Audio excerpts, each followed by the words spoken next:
one of them is for CMR as well.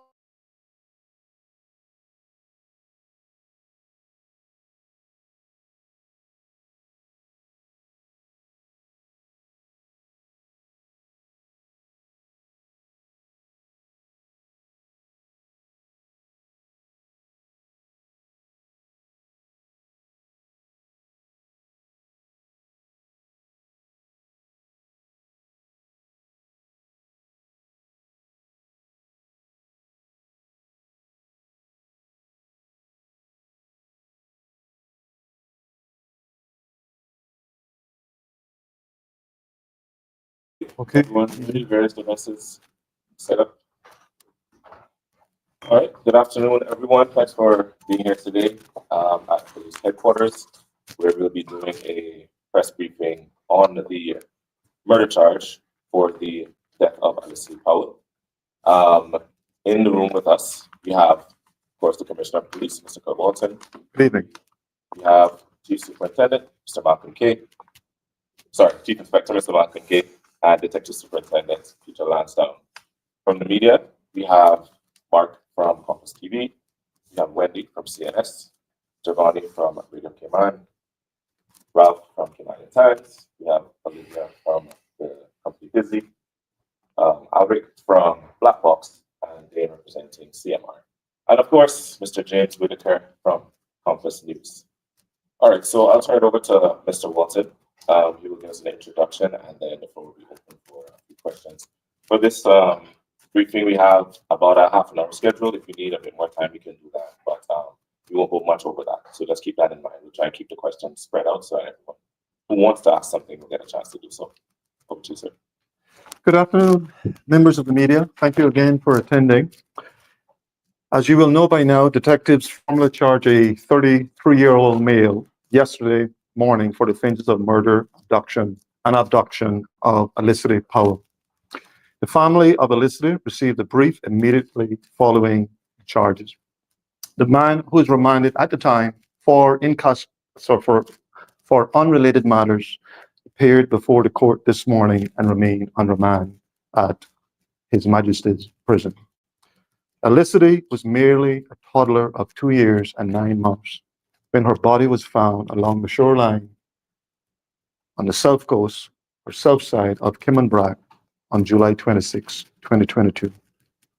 That's just near 3 years ago, during a full-scale search after she had been reported missing earlier from her home. This investigation has been long, protracted, and tedious, involving multiple subject matter experts on child deaths, such as pediatric forensic pathologists, neuropathologists, professor of pediatric radiology, cardiac pathologists, and other experts specialized in child deaths. In December 2024, we submitted the file to the Office of the Director of Public Prosecution, and over the past few days, we received charging advice that led to where we're at today. I must say, this case is far from over, and it's now before the court, where it is to be adjudicated. To ensure that we do not interfere with the judicial process, I do not intend to discuss the case and its evidential value, as it would be wrong to do so, and I implore on you to respect my position. I accept the significance of this case. There is wide public interest, and as such, I thought it prudent to hold this press briefing to provide you with this update in person.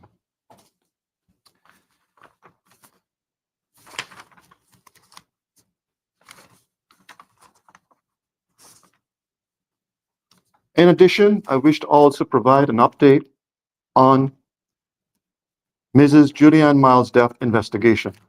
However, before I do so, it is only fitting and right that I again offer my sincere condolences to the family of Julianne. This has been a tragic incident for them, and I can only imagine what they have been through, and my heart truly goes out to them. This is yet another high-profile case, which rightly so generated significant public sentiment. And as reported previously to media queries, this again is a complex investigation requiring a number of subject matter experts to include forensic pathologists, forensic anthropologists, toxicologists, forensic fire investigator. It also included multiple layers of investigative lines of inquiries, which included several hundred hours of viewing and capturing footage from national and private CCTV. I can report that based on the current information we have in hand, we are now at a point where we are not looking at third-party involvement, and the file will be submitted to the coroner. It is not my role to determine cause of death, and as such, I cannot discuss cause. This is for a coroner's inquest where the case will be properly adjudicated. However, again, given the wide public interest, it is important that I appear before you, the media, in person to provide you with this update. The family has been kept updated on the status of the investigation, the latest being earlier this afternoon. I also wish to provide you with an update on Mr. Andrel Harris' investigation. This is yet again another high-profile case that drew wide public sentiment. As previously reported, extensive searches were conducted that included multiple partners working alongside each other and well supported by members of the public after Andrel was first reported missing on Wednesday, June 4th. Again, multiple layers of inquiries have been conducted, and we can say that based on the evidence which we currently have in hand, we are not looking at third-party involvement. However, this remains an active investigation. The family has been kept updated on the status of the investigation, the latest being yesterday. Thank you.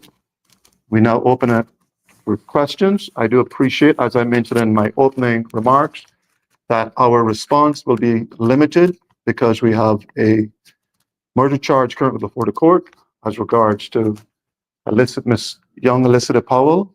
And we have a matter that is now will be reported to the coroner for a coroner's inquest. Mr. Commissioner, good afternoon.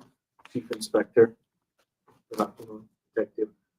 Can you share with us what led to Mr. Wright being charged up here now without, I guess, touching on evidence? What can you share with us in that regard? What I will say is that this is not the proper place for me to discuss anything of evidential value. What I will say is because of the tedious, the meticulous investigation, there was sufficiency of evidence that led to the charges that is currently before the court. In December 2024, there were 3 people initially arrested for this. However, only 1 is charged. Can you provide an update onto those other 2? Based on the ruling that we received from our advice in terms of charging decision, that decision was to charge 1 person only. Those other 2 persons that had been previously arrested have now since been released. They've been updated on the charging decision and they've been released from police bail. Are you able to give a timeline of the last few hours of the city's life as well as the investigation that the police have done so far that the public can use to refer to probably get a more in-depth understanding of what took place? We have previously reported, and 3 years ago, I think at this point in time, it really is unfair to be discussing. I have no intent to have a trial by media in the public. This is now a matter before the court, and we will allow the court to properly adjudicate this matter. Finally, is there any internal review underway regarding how the case may have been handled? I know the police tend to like to look back at what has taken place and what you guys can learn from it. Is there anything related to this case that you can share with us in that regard? Certainly what I can say, we have had, we've had a peer review on it, and Chief Inspector K may be may wish to comment on it, but we had previously had a peer review of the case. We had engaged with an overseas expert in child death investigations. It certainly, I'm open to any further review. I think it's only right to have an open, transparent process if we can learn from any mistakes that may have been made along the way. However, I think at this point in time, it is only fitting that it remains within the precinct of the court. And my final question would be, is the death of Felicity, has it been listed as suffocation or strangulation? Can you specify? Again, I will not get into cause of death. That is left for the court to properly adjudicate. Thank you, Mr. Goodman. Thank you. Did you have any concerns that this wasn't identified as a murder earlier, in spite of the coroner's initial assessment circumstances? I have to be very careful how I respond to that, Mr. Whitaker, because again, I don't want to get into evidential value of this case. And I need you all to respect my position here, because otherwise we will have a trial here in open public by the media. There's a process, there's a criminal justice process. I respect that process truly, and I think you need to respect the process. Allow the evidence to come to light in a future trial. There's two elements to this. One is the crime itself, and one is the police response to the crime. And the police response initially was to identify this as an accident. No, I need to stop you there. Our response was not about accidental. Our response was about doing a full, thorough, meticulous, tedious investigation, keeping an open mind. And we have always said that we're keeping an open mind on the investigation. And we remain that way. It had remained that way throughout that entire investigation. So it's not the case that it was the mother that brought this factor. I think you are going down a road, Mr. Whitaker, that I don't think we need to go. I think all of that will come to light during the trial. I'm concerned there that we're getting into disclosure issues that I really don't plan to discuss. Those are disclosure issues that remain for the court to decide, and I'm sure will be properly looked at during that.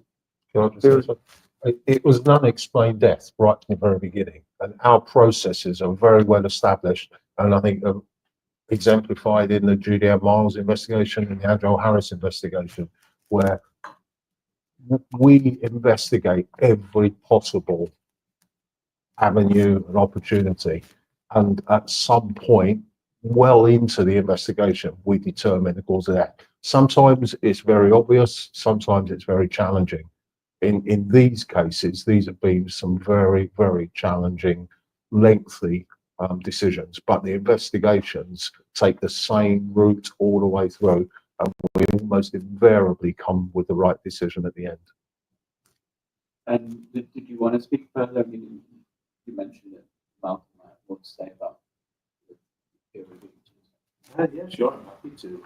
So we did do an internal peer review very, very early on in the investigation. A couple of detectives from the serious crime review team came over to the borough, met with me there. And then later on in the investigation, as the Commissioner mentioned, we got the assistance from an overseas investigator who was extremely experienced, particularly in child death investigations. He attended BRAC and BRAC came in obviously, and he submitted a review with some recommendations on the investigation and the matter. He subsequently did a follow-up report on that, which we've always taken into consideration. So all have been really, really helpful throughout the entire process. And is that specific to this investigation, or to just how you handle these type of cases? So a peer review is very common in all serious crimes contexts and serious investigations, but these took place, this specific one. First one, my request as the SIO, the internal review, and then at the request of the Commissioner for the external one, just to make sure everything was covered for full transparency. Thank you. So, can I just clarify with you? They always talk about solving crimes and the first few days is the easiest time. Do you feel that you were misdirected in this investigation by the findings of the very early first report suggested that the little girl might have been alive when she went in the water? I think, In the very first autopsy. I think that this line of questioning, Ms. Ledger, is going down a road again. This is the sort of questioning that will come out in a court. Right. So you're speaking of evidential matter here that we cannot talk about. The matter is currently before the court. Someone has been charged. All the material around disclosure will no doubt be available at that juncture. And I think it's a real difficult position for us, and I appreciate that, and I know you want answers, but I think given where we're at now with the matter before the court, I think we just need to allow the court all the issues around disclosure. That's going to be a massive amount of work, I can imagine, having been there before. So anything around reports or what was done in terms of earlier reports, post-report, subsequent reports, those will no doubt be subject to disclosure. And if I even start to discuss that, I am now discussing a matter that I could find myself sub judice here. And I think we need to be very, very careful there. I do not want to go down that road. Please. I get it. I implore you. But you obviously appreciate that we're going to answer the questions. So we're going to ask. I appreciate that. I do. I'm a firm believer in that we respect the criminal justice process. And all I do is ask if you can just respect that, because you will have your opportunity to listen to the case at some point. Is it possible for you to be able to say what, for you, just focusing on the direction of the case, whether there was a single thing or a multiple number of things that made you go down, the findings of the forensics that made you break the case, if you like? All I will say is this: in November 2023, or in October 2023, when I went on my series of town hall meetings, when I took over on October 1st, I put child safeguarding as one of my top priorities, because I'm well aware of some of the issues in this country around child safeguarding. This case was always at the forefront. And on my town hall meetings, when I was asked, my answer and my response was, I will spare no expense to get to the bottom of this young child's death. That was my response. And I say it today, as I said back then, I was determined to make sure that we exhaust all lines of inquiries, no matter the cost, till we got to the bottom of this young girl's death, child's death, and that we could deliver justice for the family, for young Felicity. And I'm going to try my luck. Can you tell us what relationship, if any, there is between the man that's being charged and the child? And sorry, in what terms? What's the connection between, is this a stranger situation? We assume not, because obviously he was arrested as being one of the last people to see her, so we're assuming he's not a stranger, but we don't know what he is. We don't know whether he's related to her in any way, or whether he's related to her family, or he has a connection to the family. Is it possible to the best of my knowledge, there is no familial relation between this man and the child, but the man was the individual that we arrested at the time that would have been at that address with the other two that we arrested at the time. There were 3 persons arrested in that address at the time, of which this male was one of the 3, and that's the individual we've charged. And that individual appeared before the court. Yeah, that's what I'm just trying to establish. Like, was that the first time he had ever been in the same room as that child, or did he know the child? I think we're going down again a disclosure issue here, Ms. Ledger. That is something that has to come out in a line of question. I'm going to lock that down right now. I am not going to discuss this case anymore. This is now before the court. In terms of the Julian Miles case, are you able to help us understand a little bit Yeah. more about that? I mean, all we know really is that the conditions in which the body was found, you know, I think you understand obviously that the standard and the assumption was that this was homicide at the time, just because I appreciate you've got some difficulty in saying exact details, but is there anything you can say that just to help us understand a little bit about why this case is more complex than it appeared? Well, I think that's You did say at the last press briefing that the fire was deliberately set, which is obviously the implications of that are that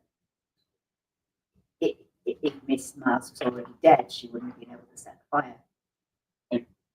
you're making a lot of assumptions, Ms. Ledger. So I think the point there again is based on the available information that we have in hand at the moment. I remember I earlier mentioned about the forensic fire investigator. I mentioned about the forensic anthropologist.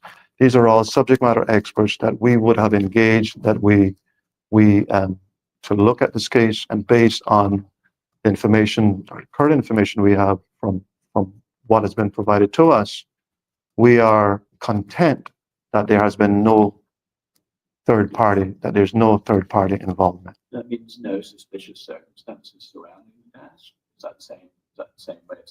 Well, what's your interpretation of no third party involvement, Mr. Whitaker? Yeah, that's my interpretation. Means we're not looking at any third party. This matter is going before the coroner's inquest, where it will be properly adjudicated. Yeah, there's no sub judice issues with coroner's courts. Well, it'll be left for it will be left for the coroner. I cannot discuss a matter that is in the being prepared to be submitted to the coroner.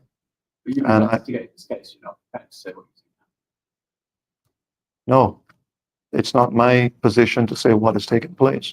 That matter, all the evidence, all the facts has to be explored, has to be challenged, and that will be challenged before a coroner's inquest, where you will have a jury that will hear those facts and make a decision on what the cause of death is. And there are three outcomes under the coroner's law. I think my next question is a bit difficult to ask because it is about Andrel Harris, who is a dear friend and a member of the media. There is no answer, but yet the public rightfully still wants answers to questions. What does that look like in terms of a police investigation? At what point does the police investigation no longer continue? That it's what is likely the next few stages? You said that it's still an ongoing investigation. Questions we all want answers to. Yes. What is the eventuality? What would that look Yes, I do understand, and as I said previously, I truly, the public sentiment is an expectation, and I accept that we're able to provide full answers around Andrel's disappearance, and it's sometimes difficult for me to go into the full details, knowing full well that there's an expectation from the public. So I do find that a bit challenging, that I can't say everything that we have on hand as far as evidence, but we have said that we do have CCTV evidence that saw him walking on Pedro Castle Road, headed towards Pedro Castle on the night. We have recovered, we have already said this, so I'm not saying anything that has not already been disclosed. We have recovered items from the ocean that we have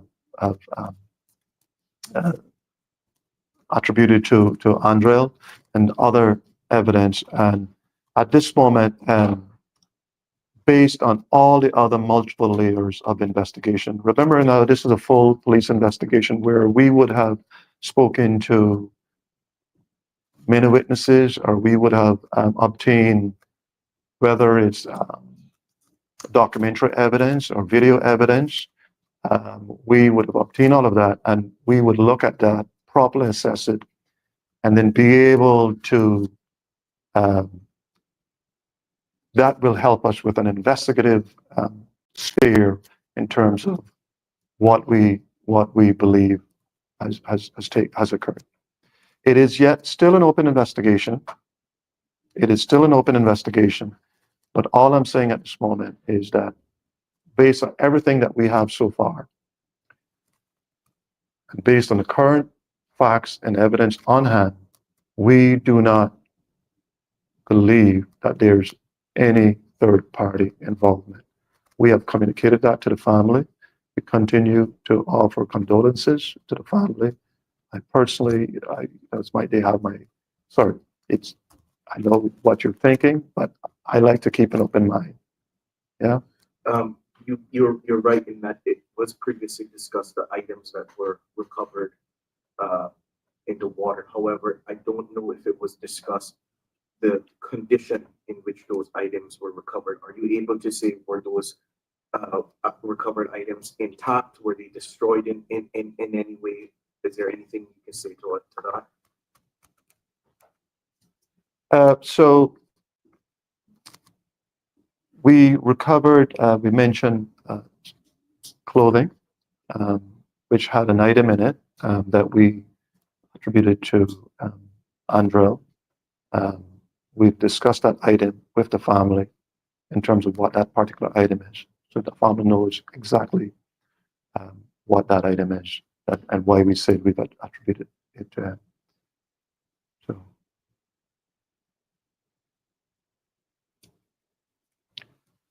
I think it's really it's a difficult investigation in the sense that we have to still we have an open mind investigation, and we have to keep an open mind, but at the same time we're striking that with the balance with what we have in hand as far as the evidence, which there's nothing at this point to suggest third party, and that's sometimes difficult. I appreciate that, and I understand it's difficult to comprehend, and I have to accept that, you know, there's probably an expectation from the media, probably an expectation from the public that I'm able to go through every single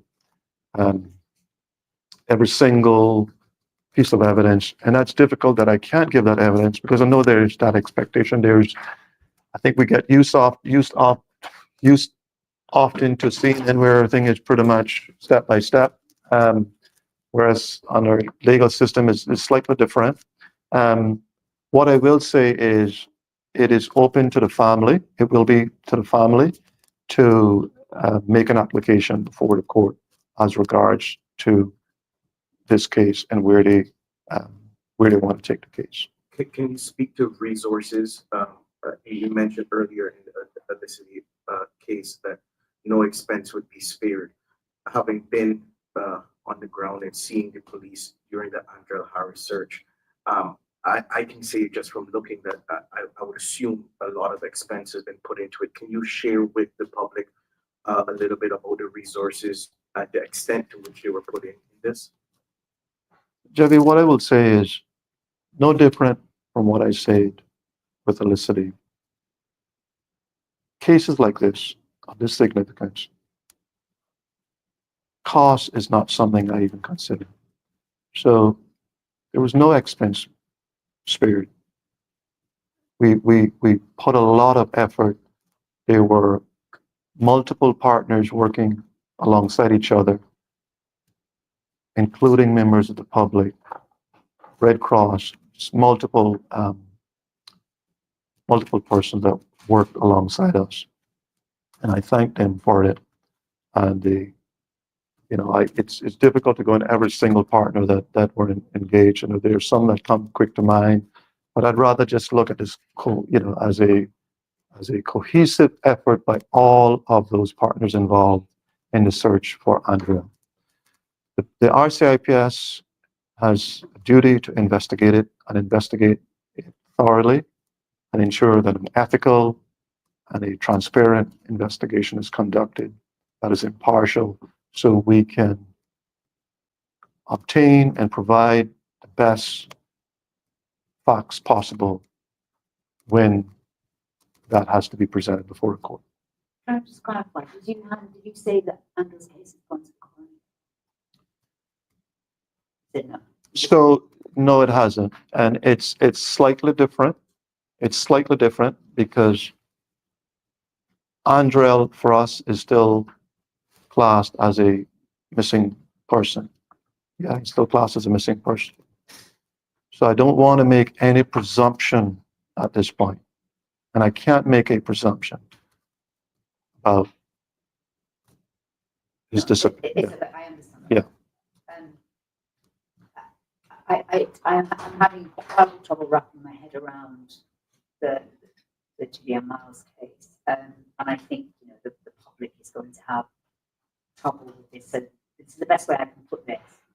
How can you help us tell the people what this case, what that case is about? Because it's a public interest case. It is a public interest case. Public money that get used. You've obviously But Miss Ledger, today is not the day to talk about money or resources. No, I'm not interested in that. And what I'm trying to say to you is the reason for the public interest. The public interest exists on that basis. And I appreciate that. And I fully accept that. At the same time, I have to balance that with the fact that we are going to submit a file to the coroner. And it's not within my remit. It is not my role to adjudicate. That is totally down to the coroner. But you've made a decision as a service to place it before a coroner, not place it before the DPP. That's correct. Something has given you that reassurance that it's a coroner's case and not a criminal case. Based on what we have at this very time, based on the information at hand that we have, that we're working with, we have no reason to believe that there is third-party involvement, and as a consequence, file is being prepared to be submitted to the coroner. There may be, there obviously will be an outcome for the coroner. There will be an outcome there that we'll see, and we'll see where that goes. I can't speak of what that outcome will be. In answer to your question there, in a theoretical world where we only put a file to the DPP if there's a suspect. If we haven't got a suspect, there's no file to the DPP. In this case, we're going to the coroner. So you can draw your own conclusions from that. Yes, so obviously, because if you don't have a suspect, if it eventually becomes a cold case, if you still believe yourselves, or you have evidence that there was foul play of some kind. And we're going to the coroner. Or crime. But in this case, I'm assuming, again, I'm going to have to draw assumptions on the basis that you're saying that there was no third party. That means that there is no crime, and there is no other. You're not looking for a suspect, so you believe it is either accidental or it's a suicide. One or the other. There's not much else. Miss Ledger, Miss Ledger, I think you're trying to draw my superintendent into a conversation we are not going down. This matter is being prepared to be presented to the coroner, and we will leave it for the coroner at a coroner's inquest to determine, to have an outcome. That is the position that we've taken on this. What we will say is, everything that we have, and I repeat myself, there is nothing currently on hand that we have that suggests third-party involvement. And I think you can go and you can infer and draw your own conclusions from that. We know of the overseas assistance during the Felicity case. You guys mentioned overseas experts coming in. Was there any consideration if there needed to be overseas experts in any way involved in the case of our colleague Andrea Harris?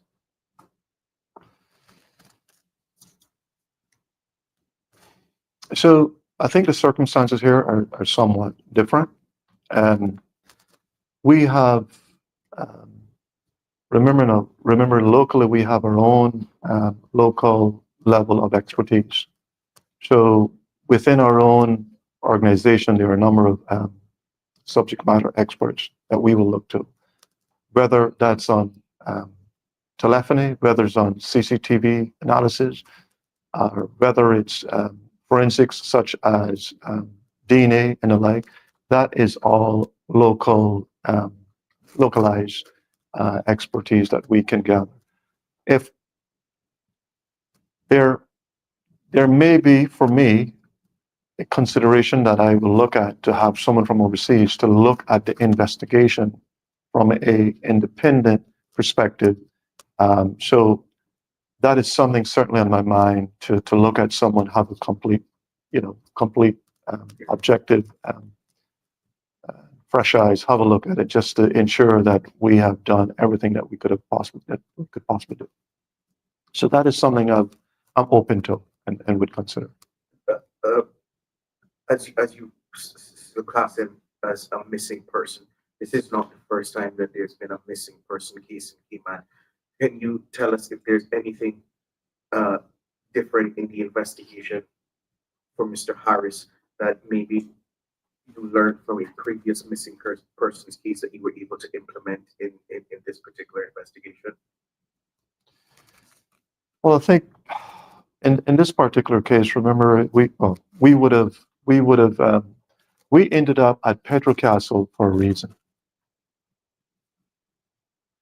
There's a reason why we ended up at Pedro Castle. My police investigators, once that was reported to us on the Wednesday the 4th, we embarked on an investigation, and very soon we were able to establish that Pedro Castle was a central focus of our investigation.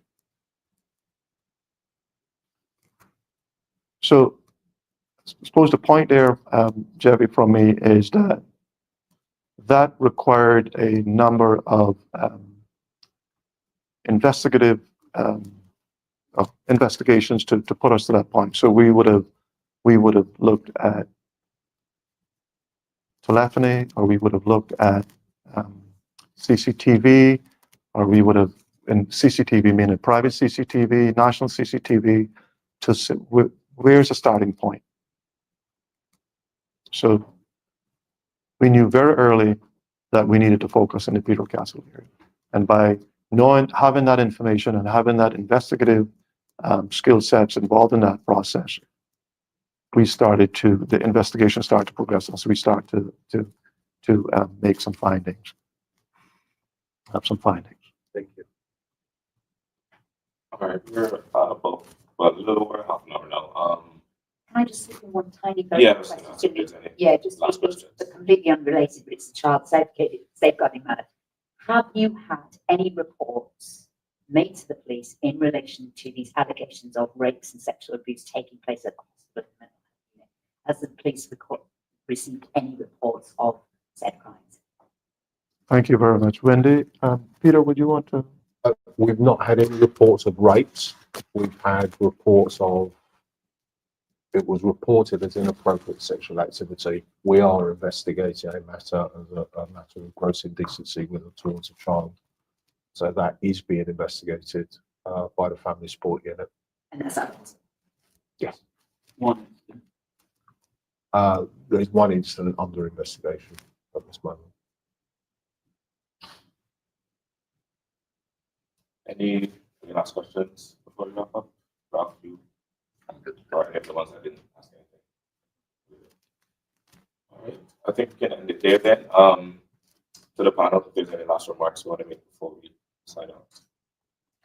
No, I just think it's, I know it's a real difficult conversation to have, because I feel like I've still left you with some unanswered questions, but I thought it was important for us to come here in person, given the significance in all of these matters, the public interest, why public interest. There's been a lot of public sentiment, certainly of recent. So it was important to be here physically in person just to provide you with that update. But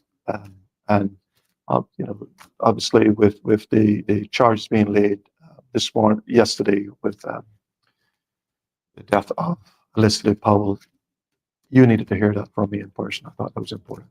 That's why I'm here. So thank you. 3 families. And again, my condolences to the family of Felicity and family of Julianne, and my heart goes out to all of them, and the difficulty I can only imagine that they were going through, and the difficulty I can only imagine that Andrew Harris family's going through at the moment. And I suppose to a wider extent, all his family and friends, and the wider extended family and friends of Julianne and the other,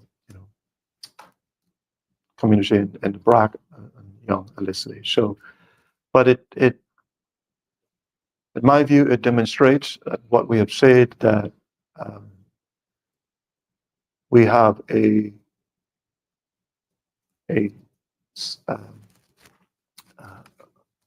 number of investigators within our organization that are highly skilled. It also indicates that we have the investigative capability and investigative capacity to properly and thoroughly investigate some of these major incidents. And it's important that I just, all I can do is ask the public to sometime bear with us in some of these major complex investigations, that they do take a lot longer than your average investigation. I'm so sorry. I feel compelled to ask. I can imagine that this is also difficult for the police, having to deal with it in the professional manner in which you guys did. But as someone who would have interacted with Mr. Harris in many ways, as you've done with the rest of us in the public, just on a personal note, could you just share a memory that you have with Mr. Harris with us in the public? My last conversation with Andril was in front of the House of Parliament on the day that the new government was being sworn in. And the last conversation we had was he wanted to meet with me to, I suppose, refresh or just re-engage with the police, with the relationship between Compass and ourselves. We have a really good relationship, and just want to. And I said, look, yes, that relationship will continue. And that was my last conversation with Andrew. Yeah, so it's a real difficult conversation. Thank you. Jeremy. Thanks for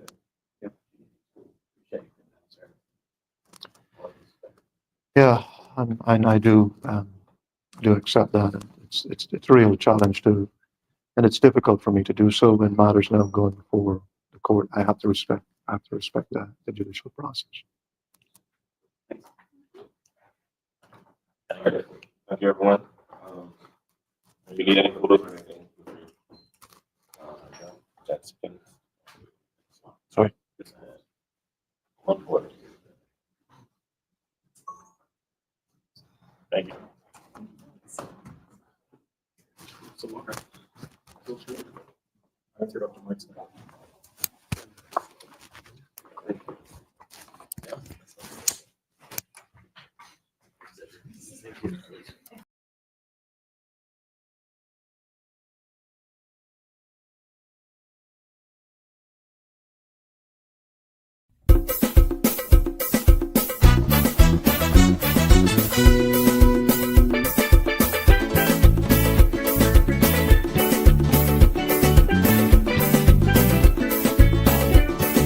This is your chance to hear it, so let her tell it. People on the streets say Sabrina speaks. Tune into the show, she will let you know. Tell all your friends and family.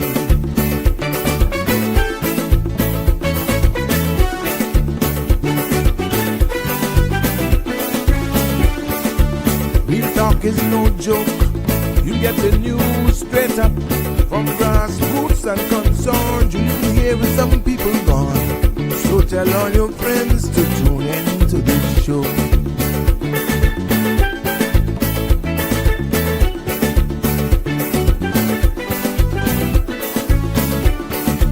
Let's get on with the show. She will let you know. So tell it on the streets. Sabrina speaks. This is the beginning. Be ready to tune in.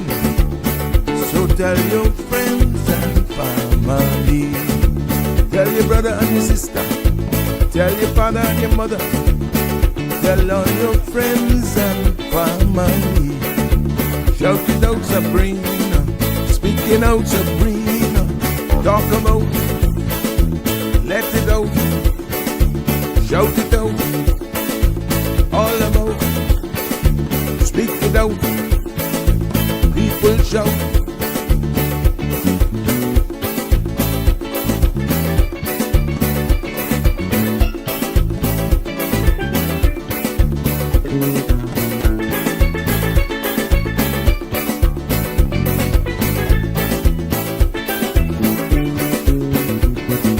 Can't let go. This is the show. We gotta let you know. Now we got to go.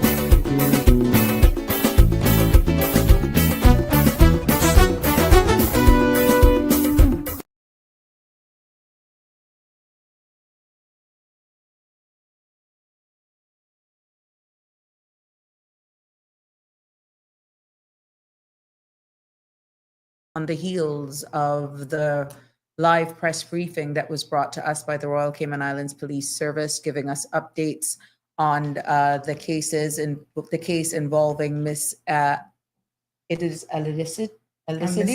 Elicity Powell, gave us an update on Miss Judianne Miles, the late Judianne Miles, and Mr. Andrel Harris. We are imploring you to stay with us. It is a solemn time for everything that is going on, and we encourage you to engage as well. And as we say, we have to respect the fact that this is an active case in regards to little Miss Powell. And we have to refrain from going too much, as the Commissioner of Police alluded to, just to respect and have the court system hearing have its say. And again, it's no difference with Ms. Judianne Miles and Andrel Harris, because that's now all up to the coroner in the coroner's inquest. I know that a lot of you have been commenting, and we just want to thank the RCIPS for actually doing this, coming out, because all of these cases have impacted this country significantly. And, this is going to go on. I'm quite sure we here at CMR TV, definitely myself on Sabrina Speaks, will also be covering all of these cases with you. But it is heart-wrenching what has happened, where we are.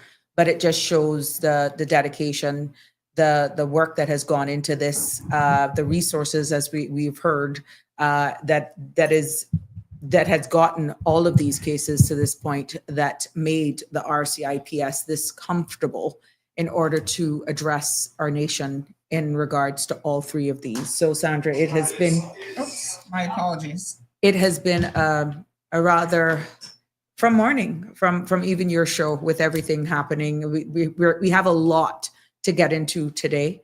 And the tone is solemn. It is out of respect. And we encourage you to join in on the conversation. We will share with respect of everything that was shared here earlier on in the press briefing with you in regards to all of these matters. This is Sabrina Speaks talk show, brought to you every Monday through Friday from 5 until 6:30. We started a little earlier this evening because we're coming directly, as I stated, on the heels of this press briefing held by the Royal Cayman Islands Police Service. Yes. Were there any surprises for you, Sabrina? First of all, let me, I'm going to go to bat for the police. I know this is, like, what? Sandy going to bat for the police?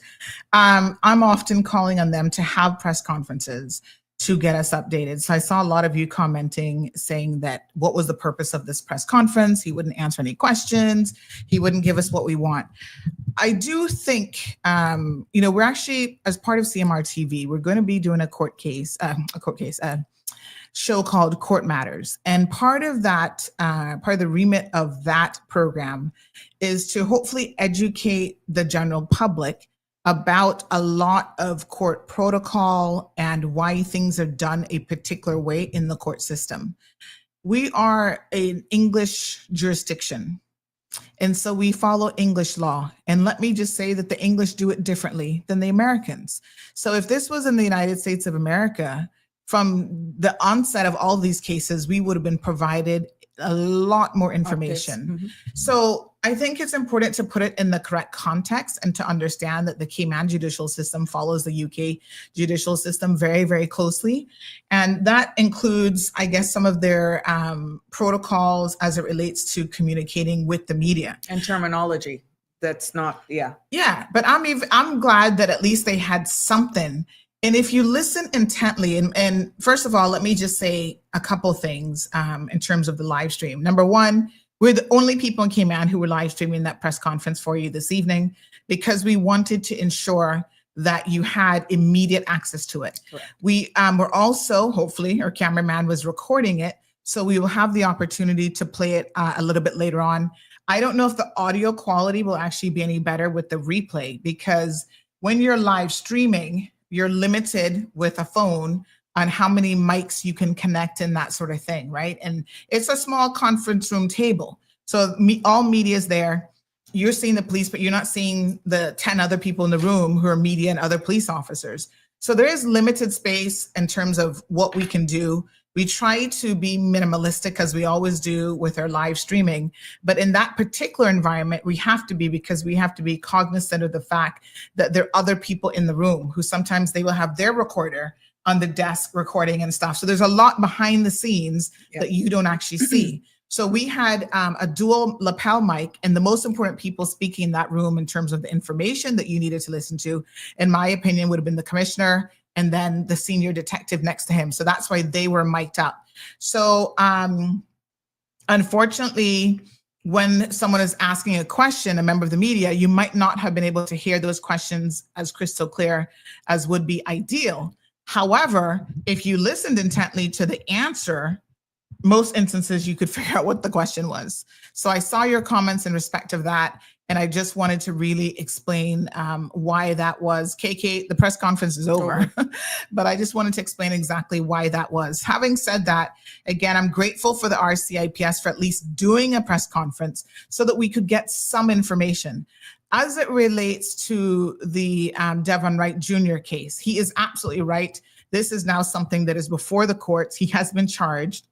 And so as someone who could potentially be called even to testify, anything the police commissioner sits there and says at a press briefing, say he misspeaks, right? And he gets something wrong, that is something that the defense attorneys would be jumping on to then try to get this guy off. So for the sake of the protecting the case, right?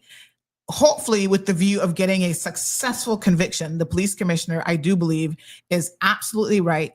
The least he says, the better. And that is why there were certain questions that started to ask about the evidence and what happened that night and whatever. He didn't want to get into that because that is part and parcel of the case against Devon Wright Jr. So he's not going to sit there and, you know, I guess he didn't want to explain this, but he explained it, I think, as best as he could. He was not going to sit there, folks, and answer these questions knowing that defense attorneys are sitting there listening and looking for any little thing that could potentially get this man off. The other thing that you have to keep in mind is the fact that this is likely to be a jury trial. So in the Cayman Islands, you know, the defendant has the option to select jury trial or judge alone trial. And if they select a jury trial, you then have the potential of them arguing that because comments were made by the police commissioner today at a press conference means that they can't even get a fair trial in this jurisdiction. And then that becomes another problem. So I'm going to take my hats off to Mr. Walton. Having the press conference, I think he said as much as he could about the respective cases. And there were some media people who were pressing him for information that in my mind doesn't make any sense. But I'm going to tell you guys what I think here tonight. Number one, he said two things that was very, very important. He said that the police are sending the file to the coroner's office. When they send the file to the coroner's office versus the DPP's office, and on top of that, he said they're not looking at any third parties, right? No third party individuals. That means there is no foul play. So I think the wording, instead of him saying we have no indication of foul play, right? So in other words, it's no murder. That, I mean, you know, he can't technically and legally, he can't say that bit about there's no murder, because that is what the coroner's inquest does. In the United States of America, the legal system and the investigation system is a little bit different than what we have here. So they will tell you what they believe. They will say, we believe this is a suicide, right? And we have lots of evidence to, in the case of Andrell, we already know that it's a very, very tricky situation. Some family members are refusing to believe that. They're very upset. I understand that the police have done an amazing job keeping them updated as best they could every step of the way. But the police are also being extremely sensitive and cautious. They don't want to just come out and say, yes, we're pretty sure that the coroner is going to conclude it's a suicide. They will wait until the coroner's inquest, my apologies, is it's an open court. The media will publish their stories. So he's like, well, just wait until that happens. The problem with that is sometimes that'll take years before it even gets to the court. So, I mean, by then you guys are going to be like, what the heck? But hopefully they can expedite some of these coroner's inquest cases, especially the ones that are high profile and of public interest. But he said the same thing about Judy Ann's case. And this was the most shocking part for me of this press conference, that they're sending that to the coroner and not the DPP's office. Folks, that means, let me break it down in layman's terms.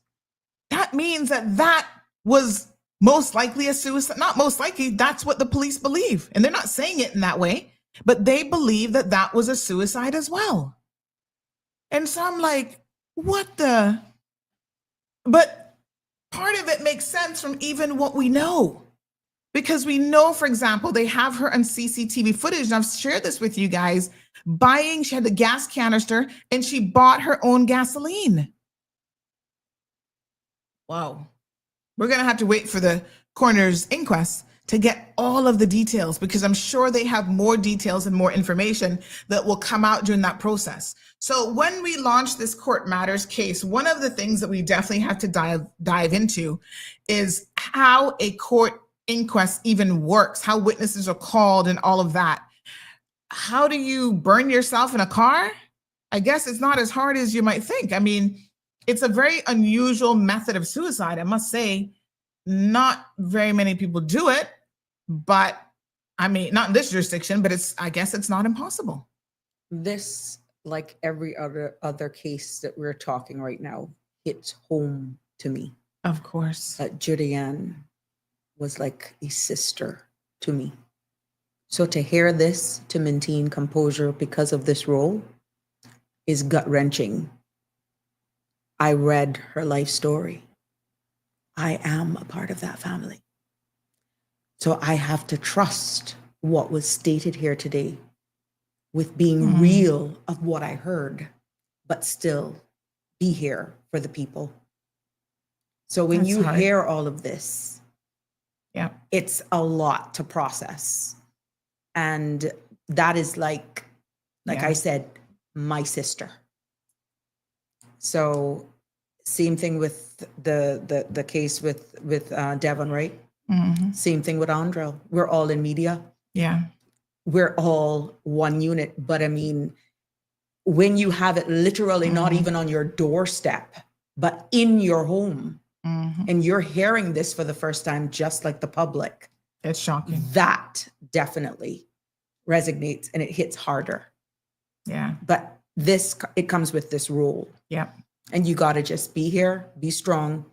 Once the mics are off, and the camera is off, life continues. Exactly. Yeah. But I can imagine for everyone who she's worked with,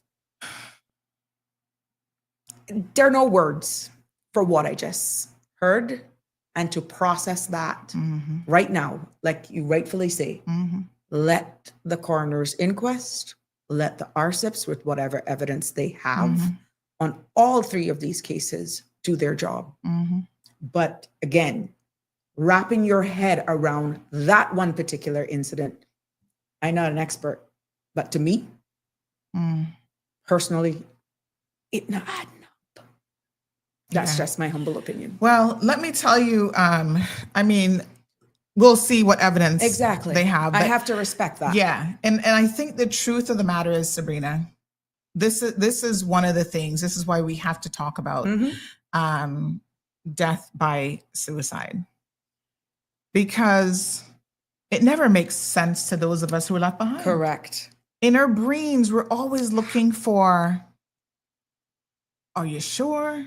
Was there a letter? Was there, like, if there's not certain things that are left behind, we think, oh, that's the only way that people do it. Because we look at what we see coming to work. We see Yeah. what we post on social media, and you don't know what people are hiding behind.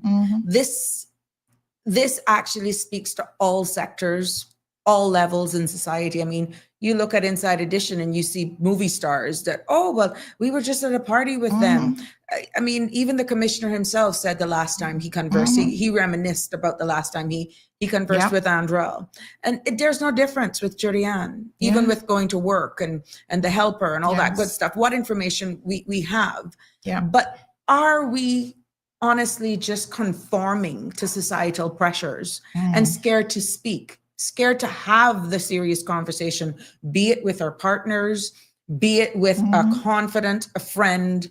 There are resources out there, but, you know, is social media playing an influence in just trying to create this perfect life when in actual fact, it's not real?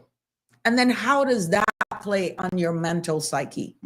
This is more that we have to explore, because this hits home. We're dealing with what was stated here in that press briefing by the RCIPS of two.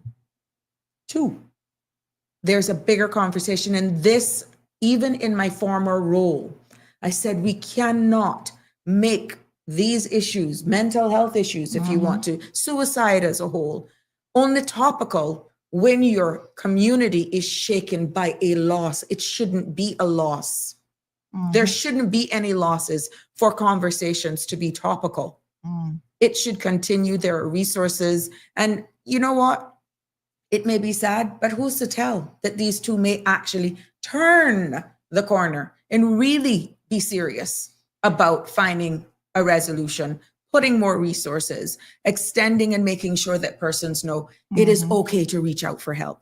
It's okay to say, I need help, without being stigmatized by society, whether it's bullying, whether or not your family looks different at you, whether or not even your job looks differently at you, because you are crying out for help. And that's what we need as a society, to be more inclusive, but also sincere and genuine by saying, I am here for you. So Absolutely. we have a lot of growing to do, to be honest. And more safe places need to be established in order for this to be a reality. Outside of that, it's just wind. And that can't be the case. Feel free to share your thoughts with us live, 936-8255. Yes. And you know, we're here. We can we definitely can include you in this on this conversation respectfully, of course, and not breaching or overstepping the protocols as alluded to by the Commissioner of the Royal Cayman Islands Police Service. Yes. You want to go into some of our, you know, because it's such a small community, of course, It rocks. you know that It the just family shakes. members are feeling this for sure. And I'm sure they have so many questions, and I trust and I know that the police would have provided them with more information than they're going to say publicly. Correct. Right. So, you know, what can we do except just try we to just give have them to be here for one another. And that's why platforms like this is yet again another outlet. Your show this morning, you had persons, you played a video, you had callers that were just crying, you know, expressing that publicly. That's what these outlets are for. We're not professionals, but at least sometimes people aren't really reaching out all the time, you know, for a solution. They want a soundboard that is not judgmental. Does anyone hear me? And not judge me thereafter? Yeah, you'd be surprised. Yes. Micah says, my question is, how do I post to your website? There's a burning issue I wish for people in the Cayman Islands to know about. You can email, if you have an editorial submission, which is what that sounds like, Micah, you can email tips@caymanmallroad.com. Send it to us. We ask for you to send it like in a text format, a Word document or something, so we can basically copy and paste and proofread it, because we don't really want to change anything in editorial submissions. We print them as is. So just make sure that you proofread it and it says exactly what you want to say and how you want to say it. So V the Money Man says, why did crime ramp up so much in Cayman after COVID? Seems like a conspiracy. Actually, crime is down. Serious It's crime true. is down. So it hasn't ramped up at all. You know, it's down this year. The statistics the RCIPS posts every single year shows, I think maybe what's happening is, you know, media is covering it more, and we have more media coverage with these types of things. You know, but it is what it is. Lucille says, you're looking so beautiful, girl. Thank I you. will try and keep up with you. Over there in don't know. the UK, Miss Lucille. Yes, I don't know for how long. I listened to We'll the press get it. conference and I understand the officer clearly. Yes.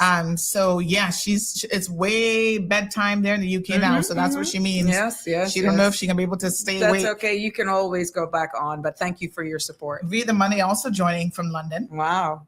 Yes. What is that, 11 o'clock at night? After 11? now? 23, yeah, 11. Mhm. Yep. Wow. Okay, good. There we go. This was on the RCIPS Facebook page. What was KK? I'm not sure. Debbie says Mr. Walton did a great job. I mean, I think he definitely held his own. Also said thanks for explaining things. Sandra, somebody's calling me. Let me see. 9368255 That's if you the show want to number. join in the conversation on the Sabrina Speaks show. That's 9368255. You can call in there if you want to join in on this conversation. Mm-hmm. So yes, we are here for a discussion, and we're going to get into a few other things here today as well. Just trying to respond. Someone sent me a query earlier, and I like to try to confirm what is going on.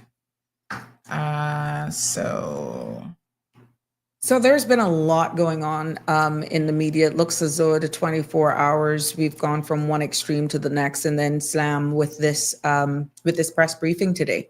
So you realize how much information is out there, but we want to do our best, like as we promise here on this show, to make sure we keep it fresh, keep it real and current. But there are times and stories, there are topics and stories as well that we will have to pretty much be very delicate with what we say, similar to what you've seen displayed by the commissioner. But it doesn't mean that you can't engage and use this as an outlet in order to, it's a community of healing. It is a space where you're a part of. So for everything that has been shared here today and continuing on pretty much from some of the discussions even earlier on in the conversations, we are encouraging you, as I stated in my show this week, having just started this show this week is all open mic. And we will be dealing with any topic that you want that's topical for you, suggesting any of your suggestions, and definitely keeping it direct and making sure that you're informed about what's going on here in our islands, because everybody is, as Sandra alluded to earlier on, we're so connected. Everybody knows everybody, and one family hurts, everybody hurts. And this is a big, this has emotionally impacted everybody on all three islands. Marquette, good evening, says, so no updates for the public on the Al Martino Bush murder. That's Joe Bush.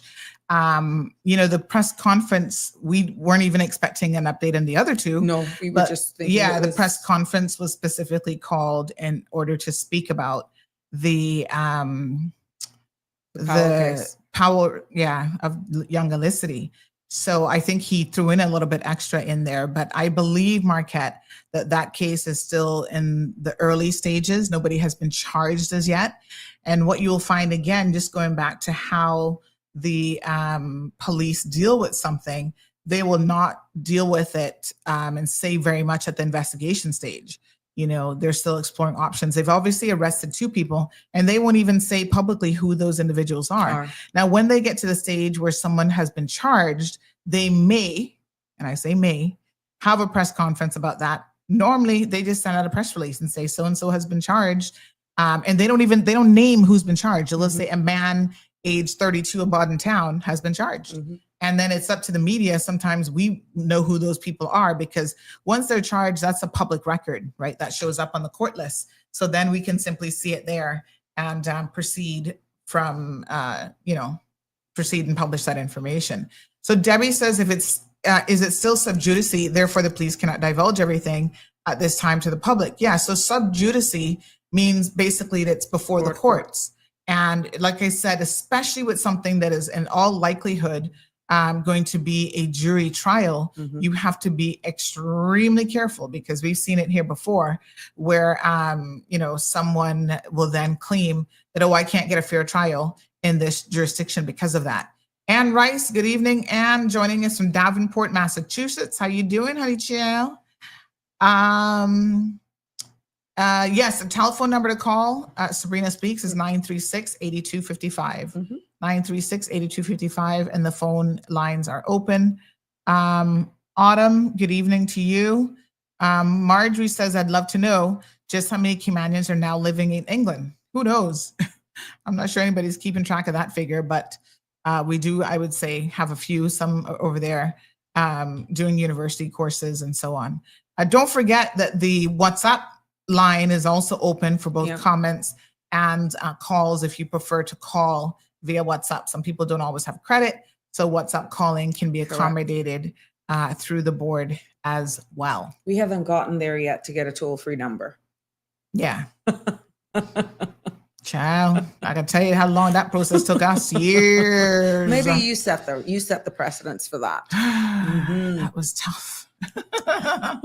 Anyway, so we had a lot, Sabrina, this morning was a very challenging show for me because of course I'm talking about an incident. And let me clarify. I'm going to go back and clarify the article because on a technicality, you saw one of the members of the press, it was actually Wendy, said if there was a rape reported, and they said no, that what was reported was a sexual assault, lewd act or whatever on a minor. And I don't want to get too,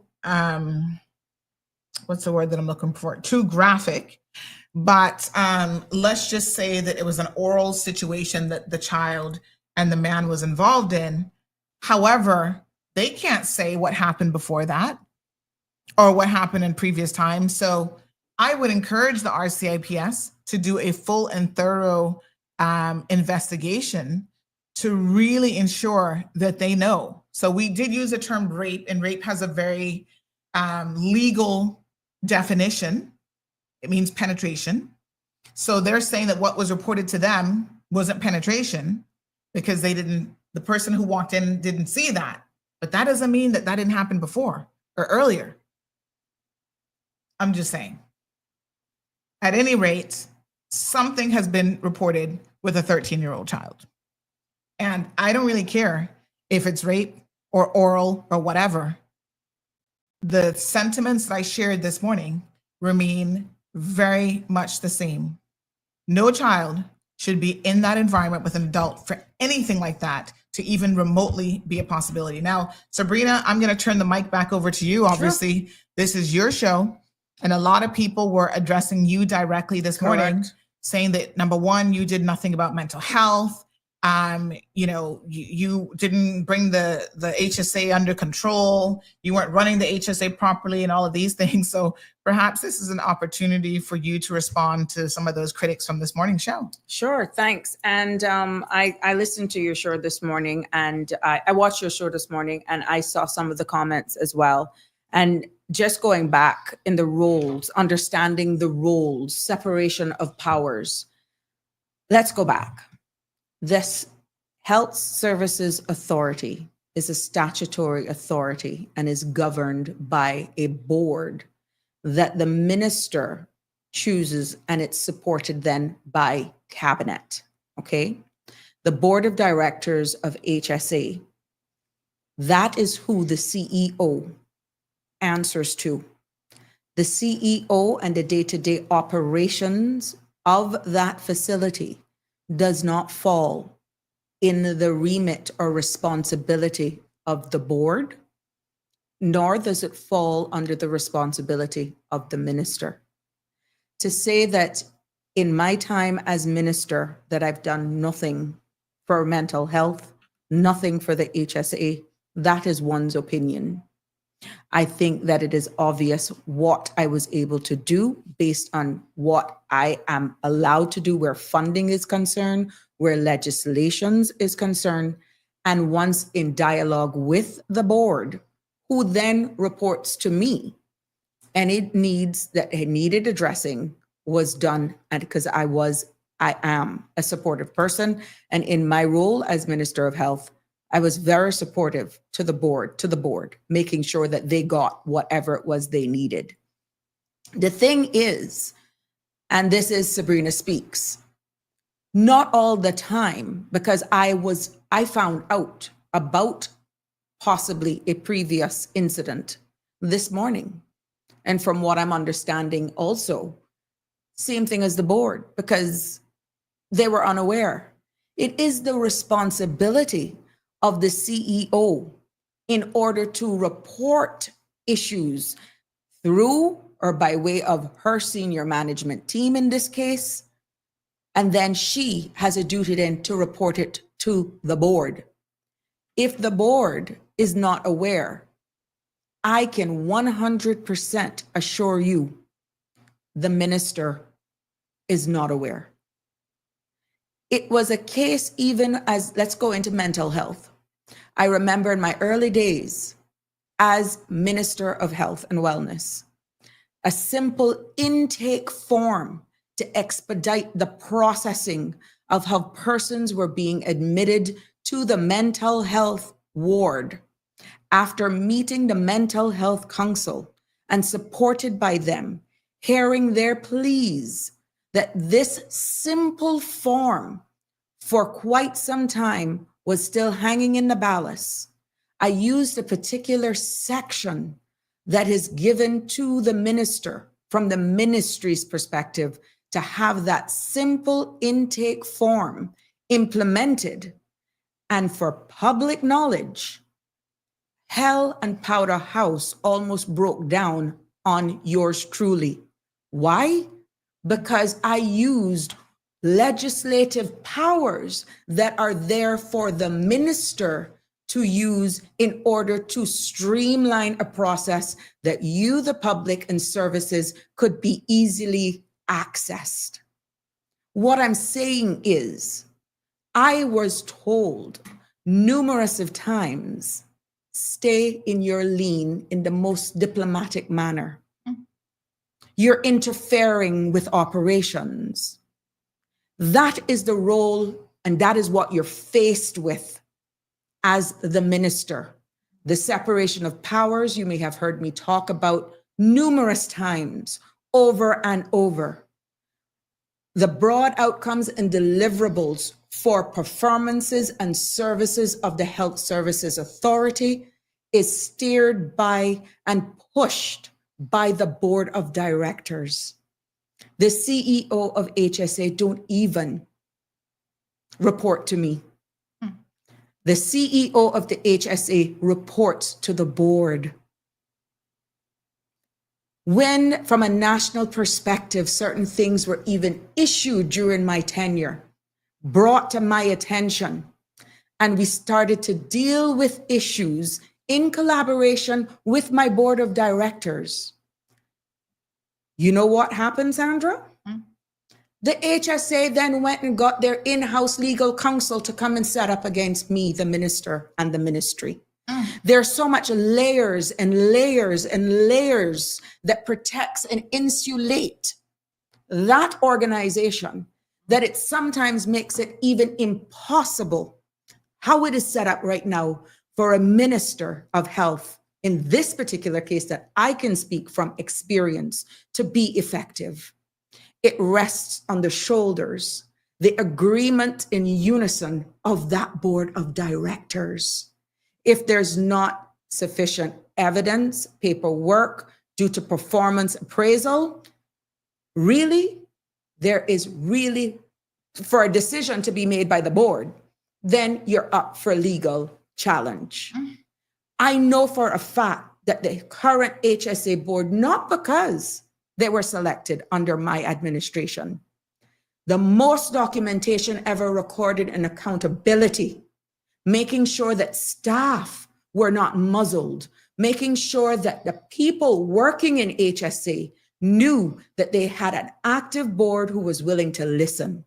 There were town halls established so that staff wouldn't feel as though they were not able to ventilate, to air their concerns.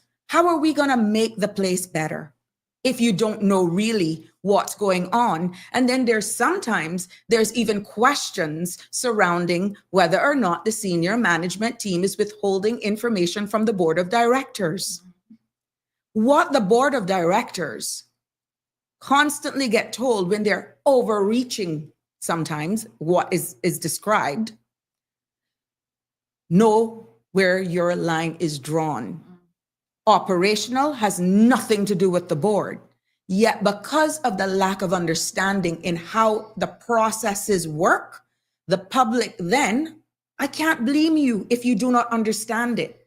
You beat up on your minister, you beat up on your government, you beat up on the board, when a lot of times the elected arm only has a reach that is extended to funding that has to be justified and legislation. Yet, constitutionally, the minister of any ministry is responsible for the budget. So tell me how that is even fair, if let me just use a very common word. We're responsible for the management, the expenditure, but yet we're not and cannot get interfere with operations that your money is being distributed before saying, look, stop, you're overstepping here. Political interference. With everything that has unfolded, and I'm speaking from a place of knowing, if I were some people no longer being muzzled as a minister, I would do the noble thing this evening and respectfully step away. There has been a mountain, a plethora of issues, from pillows straight down to blankets. Some may think, how minuscule is that?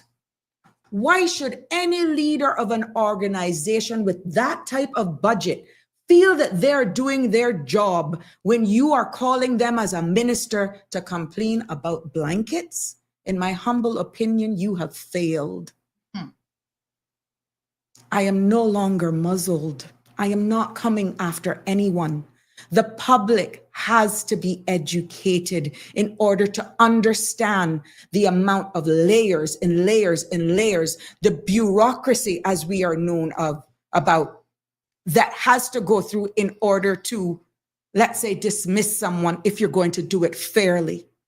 There is some moral compass.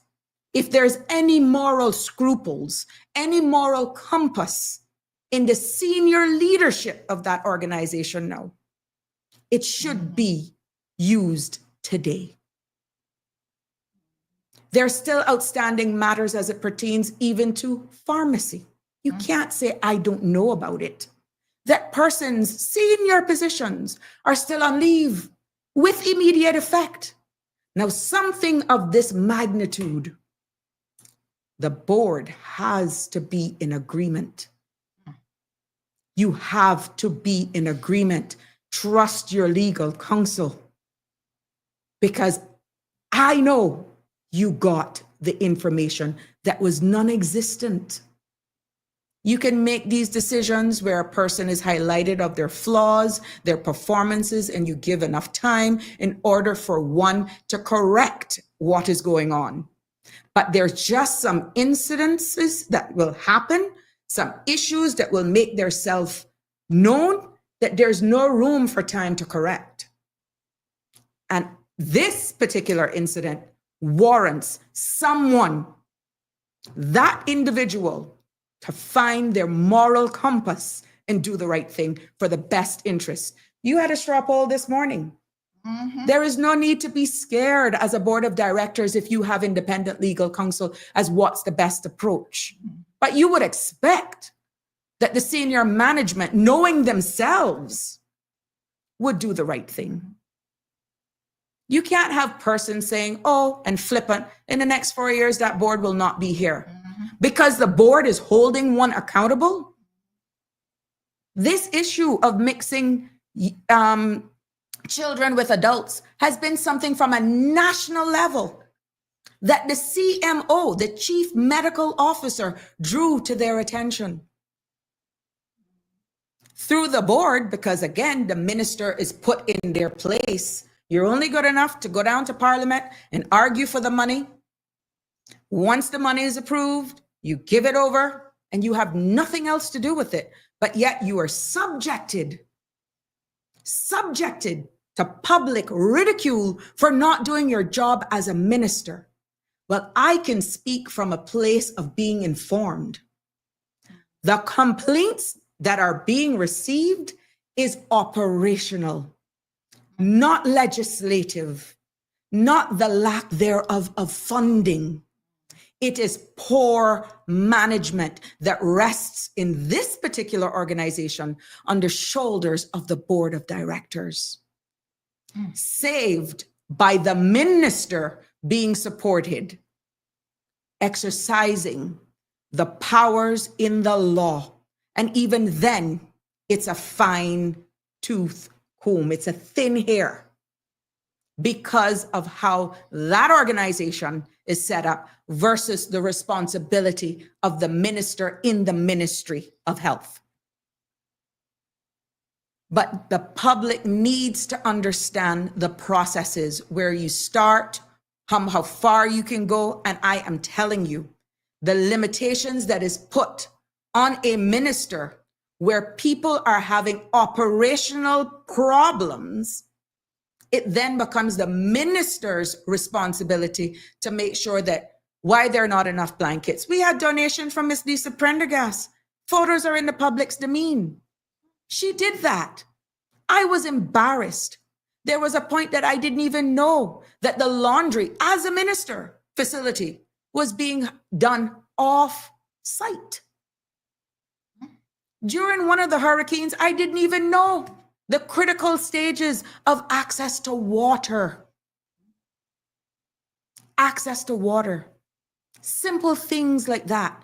A minister depends on the board to inform the minister. But if the board themselves are not aware, unless a staff or you, the public, enlighten the minister, it is up to the responsibility of the CEO to tell the board. Many a times, the minister is aware of shortcomings and issues from mediums such as this, from persons calling you some nights, 2, 3 o'clock in the morning. And when you ask the question, coming from an informed perspective, it's not like you don't know the answer. You're giving those senior managers an opportunity to respond truthfully. 99% of the times, they do not come full force with the truth. I don't know why it is okay to just sweep things under the carpet, try to muzzle the staff. Even when you go for a tour, only one person can speak. It's like the staff are not empowered. How long can they live under this duress? I will repeat it again. If certain members of the senior management team within the HSE has any moral compass today, they will do the right thing. And what is the right thing, you think? Step down.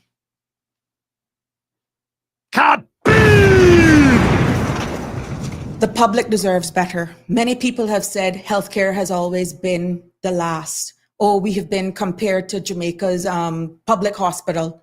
We should be ashamed of ourselves as Caymanians to even make that understanding the amount of money, the quality of life care, healthcare that is accessible in this country. I think we ought to be ashamed. But when people now then are being held accountable by a board, you have persons that are just waiting for the minister to be voted out. Well, here, look, your minister is out. Ponciana still has issues.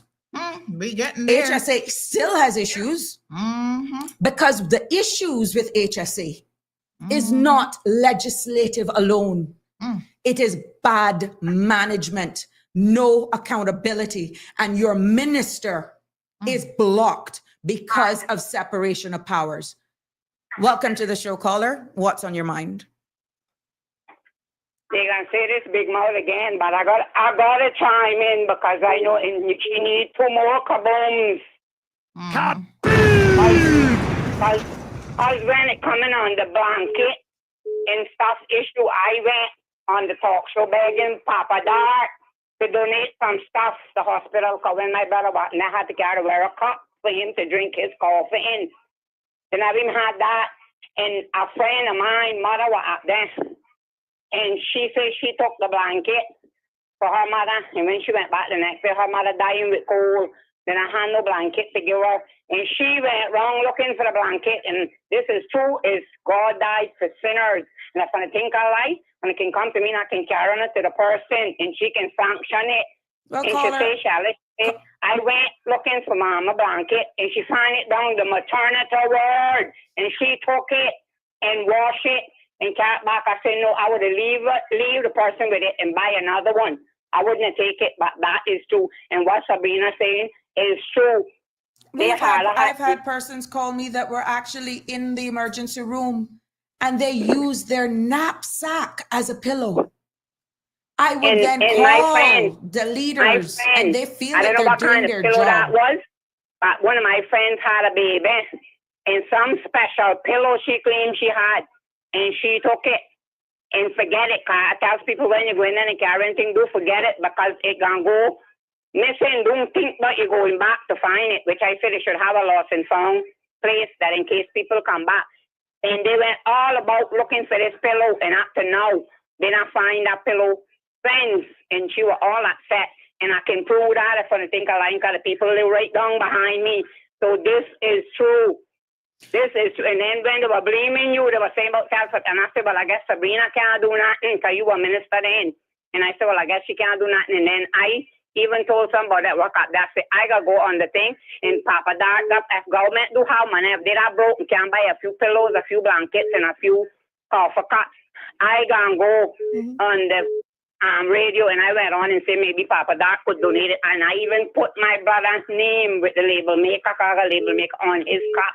And I say, any day I come up and find anybody with it, I take it, but I can break it up. Well, Ms. McCullough, I want to thank you for your contribution. We got a number of calls, but thank you so much. Yes. Yes, that's the truth. That's from the horse's mouth. True, I Christ died for sinners. Thank you so much. Well, we also had a case as well, since we're talking about the mental health unit, where there was a lady who actually got out of that facility, and I got called, and it was based on a shade tree that was hanging over into that. You have multiple callers. Lord have mercy, the phone line's blowing up. With less than a week, that tree was removed. What I'm saying is it took someone having to climb a tree to get out for that. And that was not the first time. So to say that one was inactive, that has a lot to do with the support the minister gives the board and the board's appetite in order to execute. Caller, you're live. What's on your mind? Hi, good evening. Good evening. Good topic. Thank you.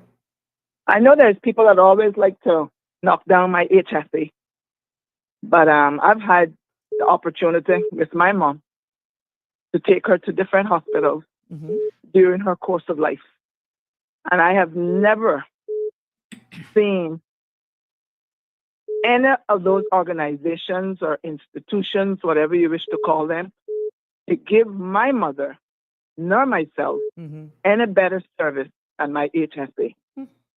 But I do support what you said. I do believe wholeheartedly that the issues with HSA does not come from legislative.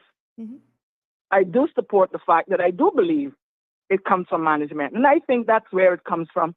In an organization, the problem comes within management. I was a civil servant, and I can go back 20 years ago where I was forced out by the then CMO because the medical board did not retire me because it was then a political situation.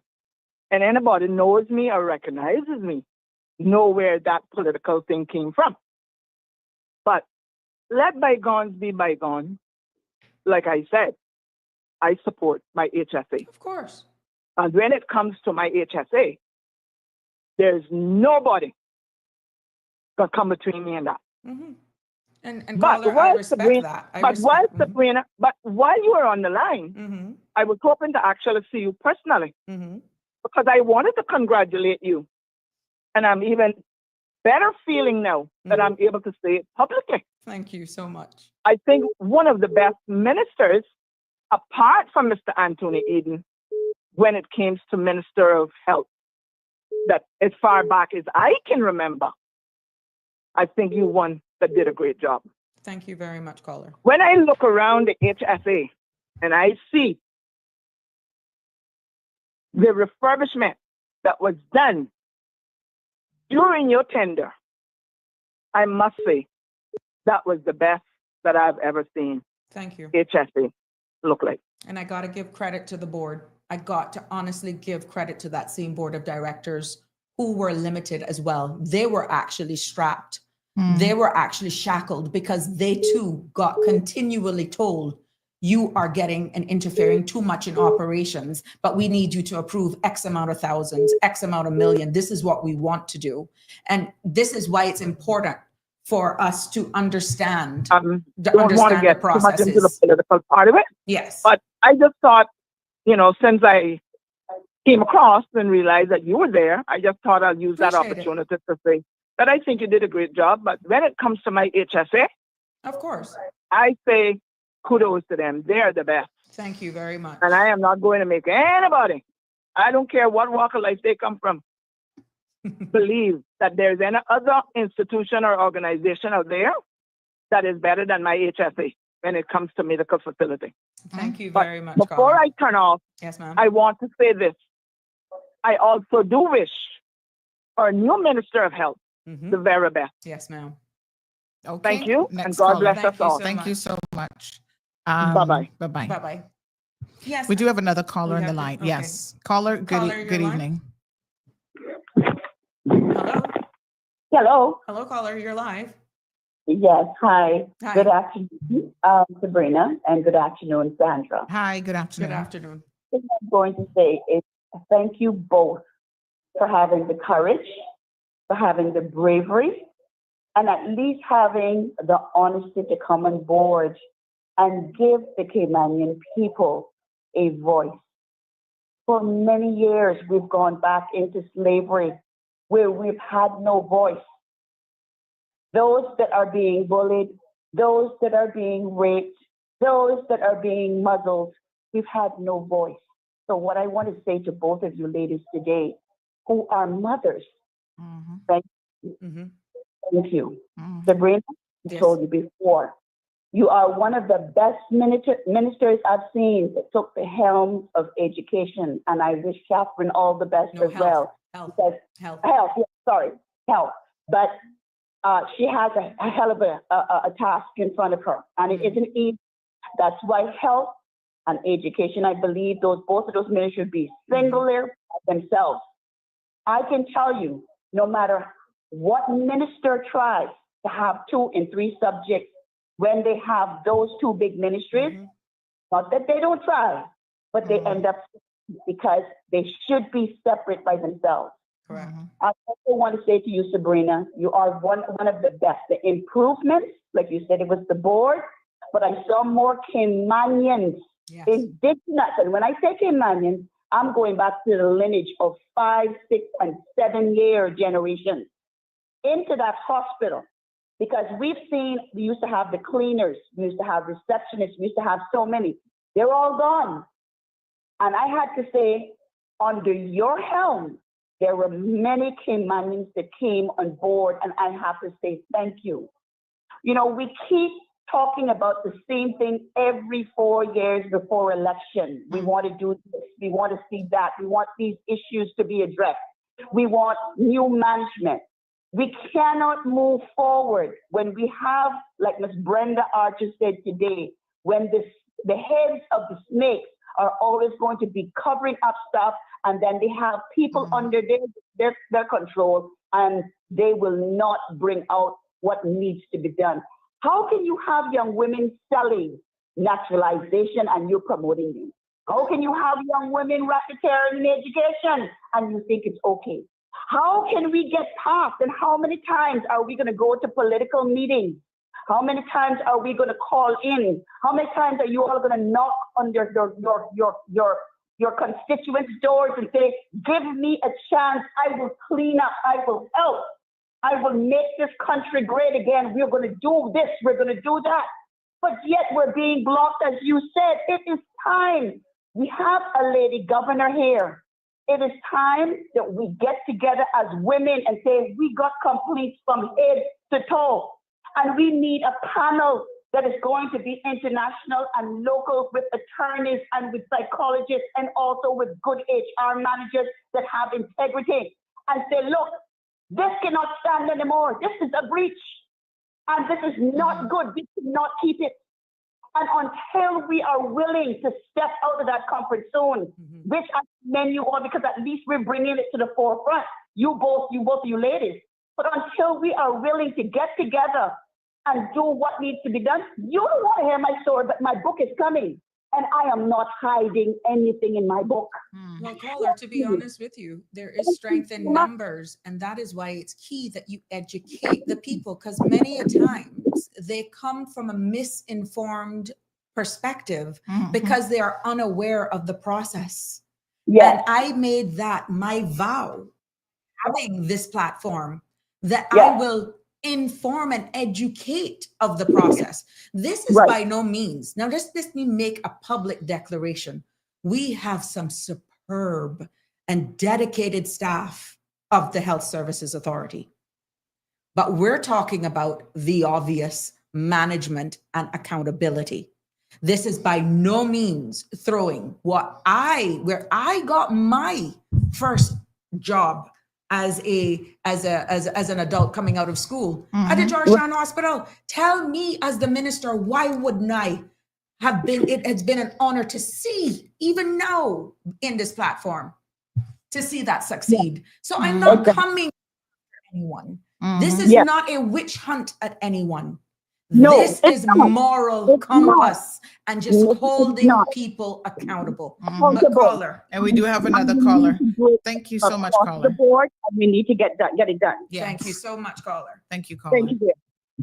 All right, we have other callers calling in, and let me just give one warning, Amjad. I saw your comment, I was ignoring it, but other people are not ignoring your comment. So what I would recommend, in case you've never gotten the memo, when you're blocked on CMR, you're blocked for life. So what I'm going to suggest here to you this evening is what did it say? FO and how it go? FO, no, FA and FO. You figure it out. F around and find out. Keep up your foolishness. And when I hit that block button, you won't be able to access any show on CMR. Okay? Keep it up, Amjad. I'm only going to give you one warning. That's it. Thank you, Johan. FAFAO. Thank you. Caller, you're live. My dear. Thank you for calling in. What's on your mind?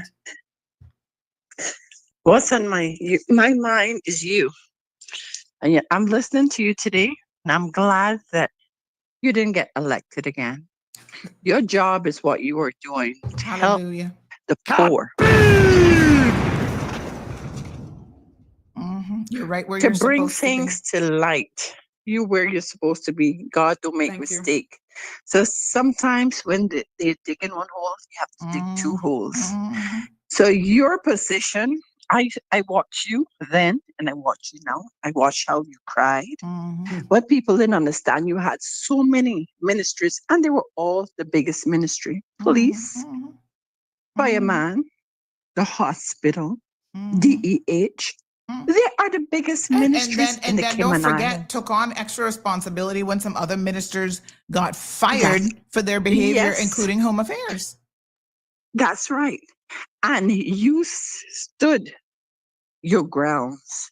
You know, I learned one thing. Those that don't know that sometimes get more praise. And you see, those that do, they don't get no praise. And sometimes the problem with it, the same one that blowing their horns is those that don't do anything. They be right in your camp sometime, tearing you down. And they say, if you give a message to one fool and they keep carrying it, then it gets like wildfire, right? And I am glad today I'm here watching you. And I know your tears. I watch your tears. And the way that you felt so bound and so chained and you couldn't get anything done. Because your hands are because tied they as a blocked minister. you. Your hands are literally Yes. tied, and you are Yes. depending on Yes. breach of Section 55 operational. But yet, John Public, your electorate, the voters are saying it's you, and there's a very fine line into being able to deliver as a minister, and who is responsible for delivering. Well, this is it. And a thing, I didn't want to seem too defensive because people just thought because, I was there working with you that I was saying it. I'm glad today that you're saying it out in the public, that they can realize you couldn't come here on this media and tell a lie, right? So when you're telling people her hand ties and she's in charge of hospital, yes, it's not like that. It's like you say, so many different bodies and have to go through. And if those working in civil service don't like you, oh, God help you. And you wasn't the best liked. And that is sometimes because you speak like you're speaking now, you're not afraid. And I thank God that he's bringing out women that are not afraid. I'm sorry no man is there, but they have a different thing and they will try to put a little ice over. No, we can't be afraid. These are times we need to be, what is fierce. We need to speak up for the truth. We need to help the younger ones because they're going to come underneath the bondage that we've been under, and the bondage needs to be broken. And who is going to break it? So today, I thank God that you're there and you can open your mouth and nobody have you bound. You're free. Right. And he made no mistake. And I say that without no whatever crumbs. And whoever want to say, well, that's it. Because the first We have thing they another would say, no, caller. you were back. Thank you, I Miss was Joyce. backing you. Thank But I'm you. not Thank backing you, honey. Leave me You there, go caller. speak, my girl. All right, Bye. thank you Thank so you. much. All right, we had another caller Caller, that was please trying call to. back. We're trying So to the phone field- lines are hot. Yes. 936 We're trying to field as much 8255. calls as we can. Ms. Connie, thank you Yes. so much. But yeah, I don't want anyone to misread exactly that I'm coming after the HSA. No, listen, coming after. speaking So the truth you is never have to about speak coming the after truth. nobody. And Yes. this is not thin skin because, I didn't win an election. No. Yeah. Let me tell the public, let me make it very clear. My conscience sets me free. Yes. And I can sleep well at night knowing for the Hallelujah. last, up until from April of 2021 to the hallelujah. 31st of August 2024, Hallelujah. let me tell you, my partner don't get no rest because I snore. That's when it is well with your soul. Welcome. Praise the Lord. Caller, you're live. What's on your Hallelujah. mind? Yes, sir. I got your button. Hello. Yeah, I was just continuing to listen in, Yes, and ma'am. I heard the last caller when she said that when you speak out and when you want to make enemies then for yourself. Yes. But as long as you're speaking the truth, Yes. you shouldn't have Hallelujah. anything to fear. Yes, you. ma'am. And that's where I stand. I speak the truth and I try to speak it all the time. Yes, Yes. ma'am. Because my mama taught me, you tell one lie, you got to tell another lie, and you got to keep telling It's a too lie. much And energy. lies Can't are even something. remember. Correct. Right. And lies is something I don't want to remember, so that's why I don't tell them. You Even gotta in have my a good memory biggest, too. even in my biggest drama, Yeah.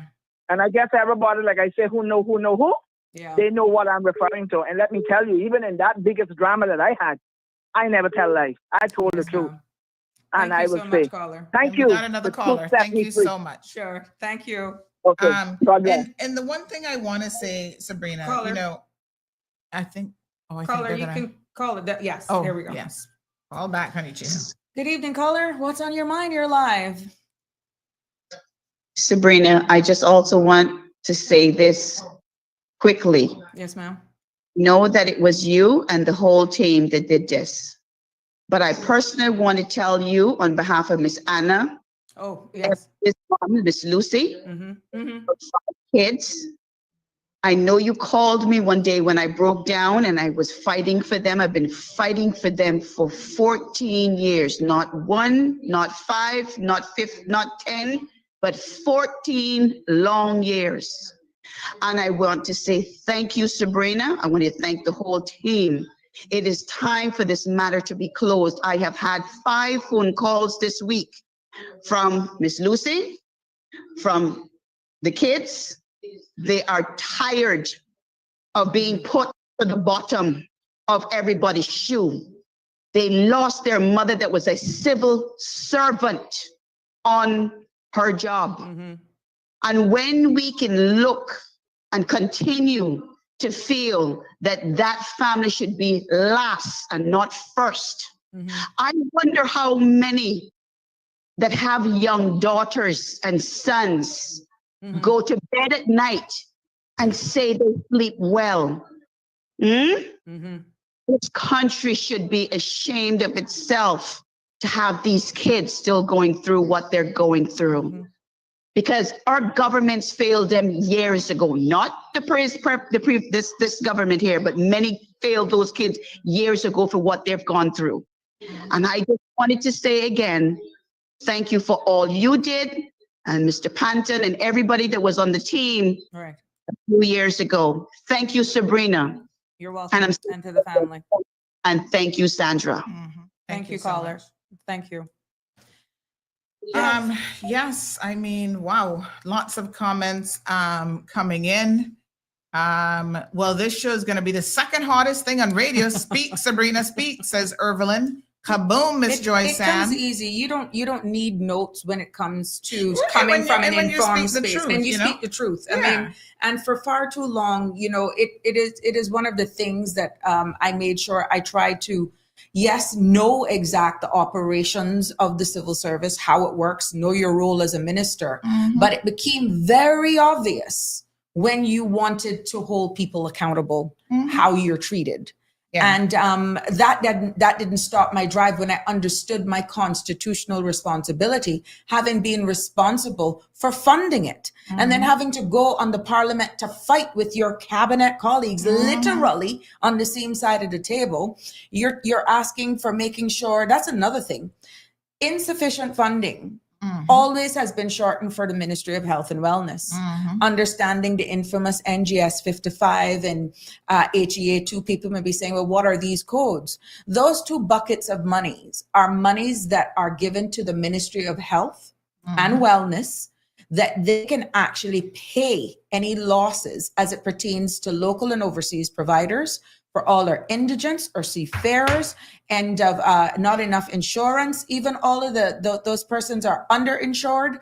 All of that was governed by the Ministry of Health and Wellness. So yes, there is skin in the game as the minister, but the boundaries, there's a line in the sand that is drawn when it comes to holding persons accountable. When you're there fighting as a minister for the funding, but when you see wastage, when you see poor management and you can't speak as a minister and you have a responsibility to do what your voters, the country has elected you to do, but because there is a lack thereof of understanding, then everything gets twisted.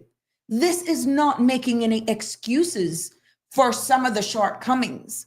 I requested and funding was backed for the enclosure of the atrium, for the additional bed space that is available upstairs right now, that actually the administrative staff of the HSA move themselves from the campus of HSA and they are housed in another building to create at least 8 to 10 other beds. The question in the public's domain should be, why isn't that space being used? that's just one of many questions. Why wasn't the atrium enclosed? Why? We got some questions on the line. Lord Jesus, take the bus. Okay, let's read some of these. Yes. So Amanda says, so why keep a CEO or management team if they're not doing their job? You, Sabrina, knew this. You saw it while you were there. Why didn't you come out before to say something? And why wait until Sandra had to bring it to the attention of the people? This was always on the table of the board. And when I took office, remember in 2021, we were in mode of reopening our country as the Minister of Health. I had never been a Minister of Health before. I'd never been a minister of anything before. And of course, when you get a tour of a facility and you're only being shown the best of the best, but then certain areas you're not even privy to because it must always be roses, or, it must always appear to see the good side, but the real side you're not seeing. I have to make decisions, or made decisions there and then based on what information was provided to me. We were focused at that time on reopening our country. Pretty much 2 years was saddled with just that. Then we had to find the board who had to get comfortable. They had to trust in whatever the senior managers were actually having to say. But when things were not adding up, and then they put the CEO's foot to fire, supported by myself, there was no documentation of even performance appraisal. Performance appraisals has been done. That performance appraisal on the CEO is not the responsibility or the duty of the minister. That rests on the board. And Amanda, let's be very, very clear. For her to come and speak about these issues, I couldn't. Would be undermining the very board and HSA that I put there. So this is why Ms. Joyce Ann said, sometimes what we think is a bad thing is actually a blessing, because now she is free to speak.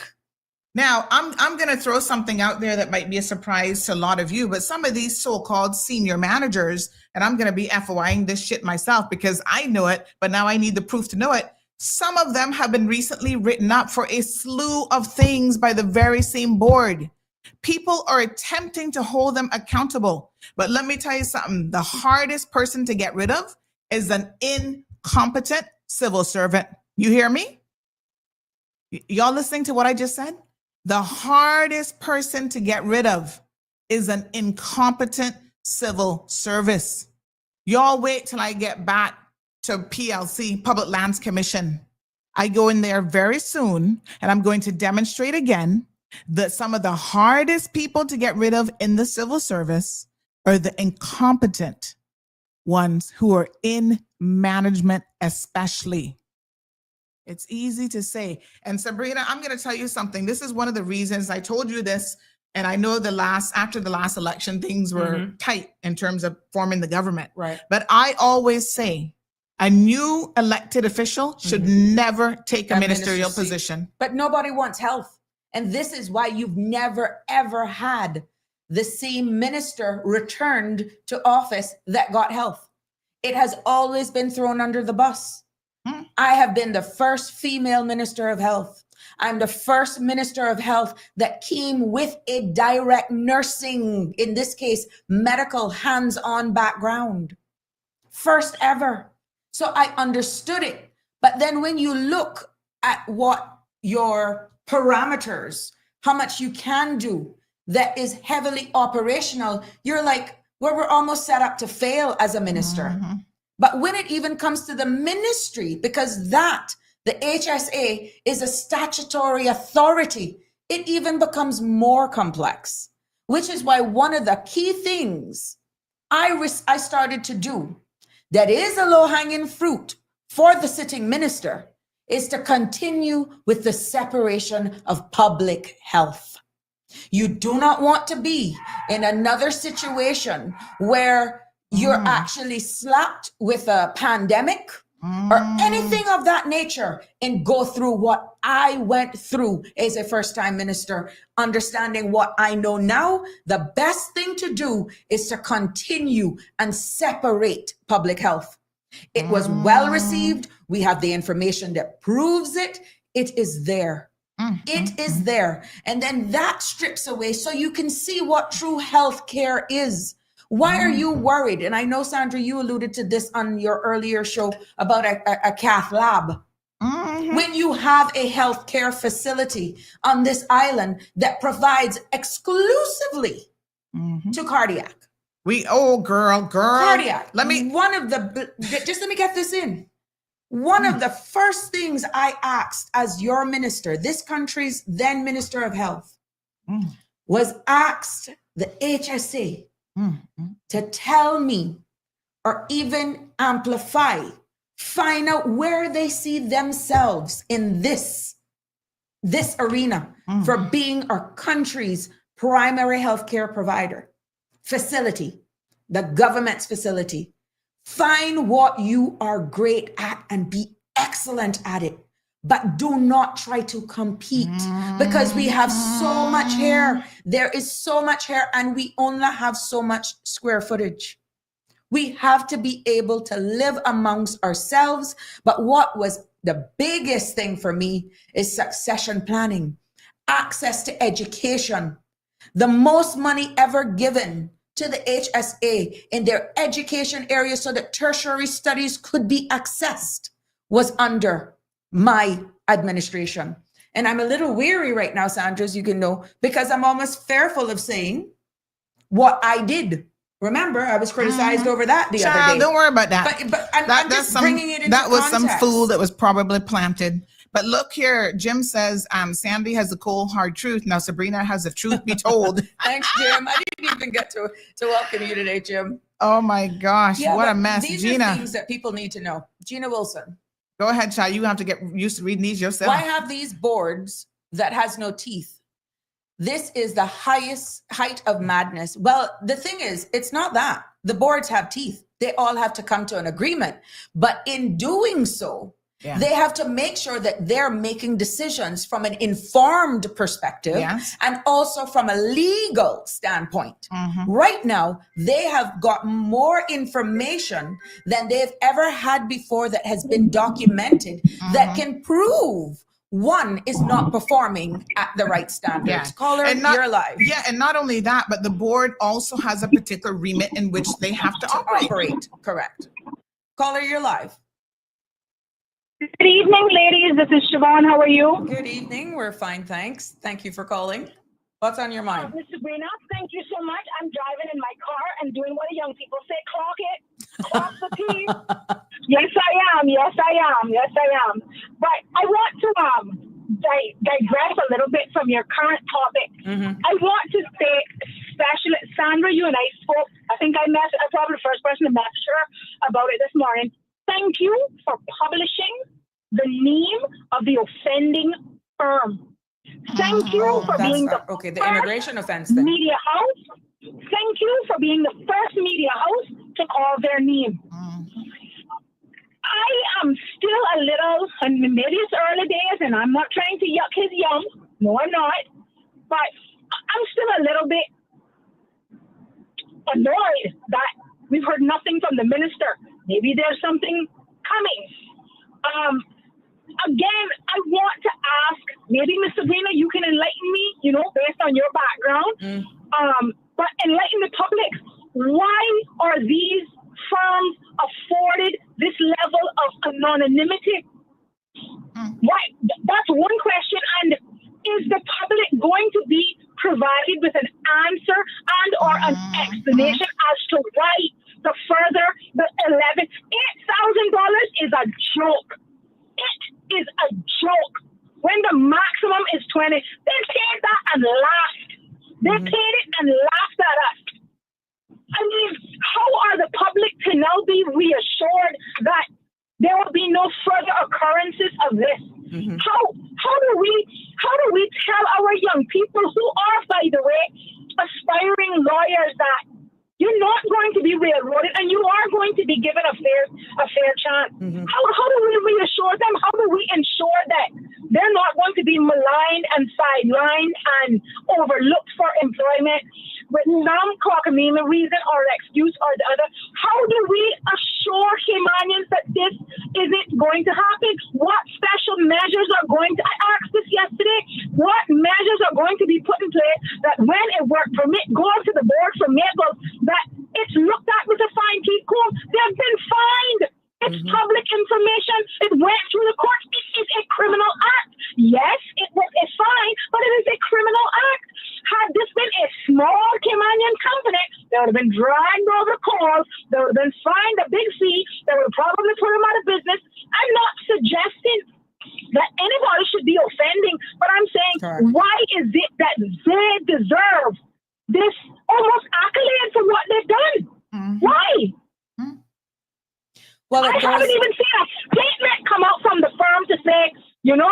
Well, we did ask. We did ask, but I wouldn't hold my breath. We messed up. I wouldn't of course, hold my they're breath. not going to say anything, but we have legislators that are duly elected to speak on these things. Why hasn't the minister made a statement on this to say this is not going to happen? Not today, not tomorrow, not on my watch. Not on my watch. Why hasn't a statement been made? This is unacceptable. Caller, I'm going to be honest with you, and this is where you're going to see maturity in myself.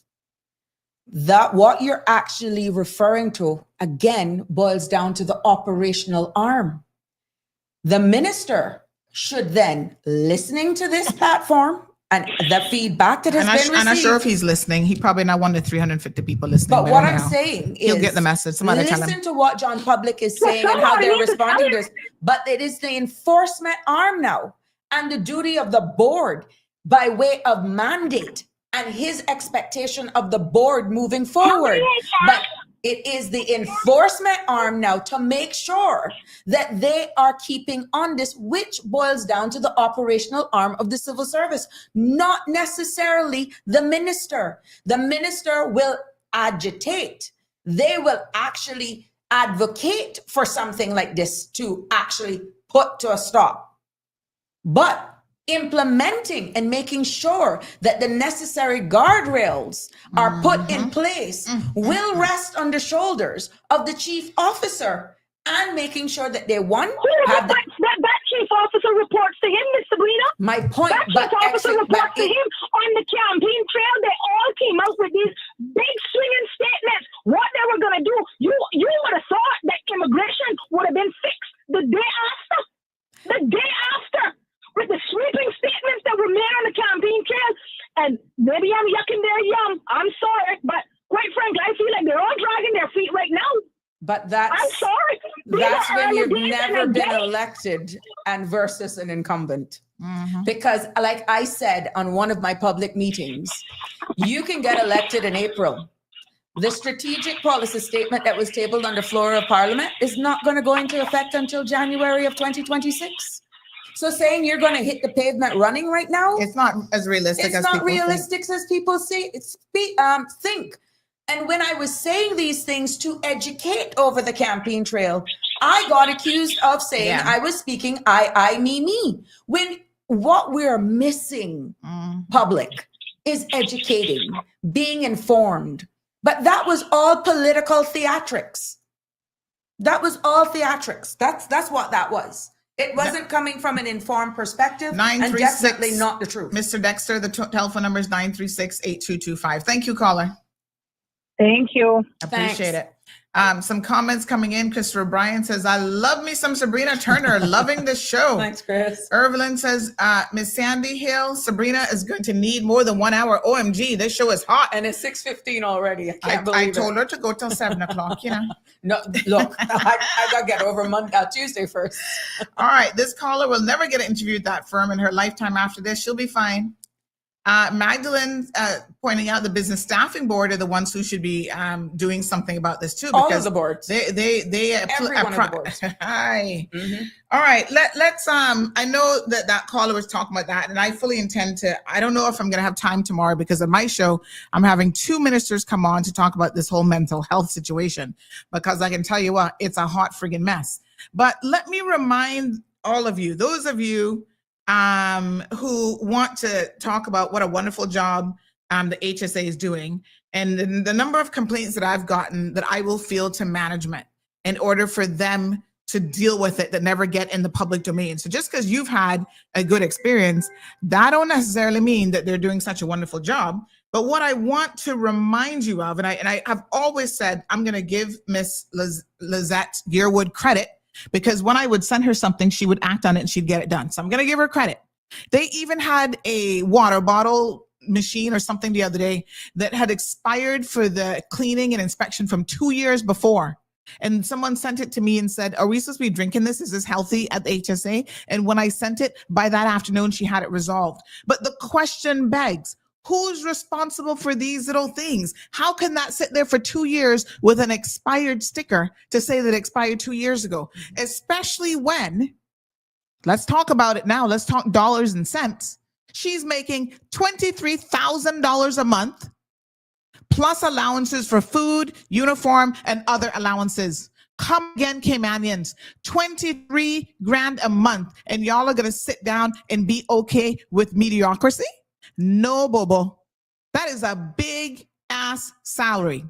And for that kind of money, you better be running a tight ship. Caller, good evening.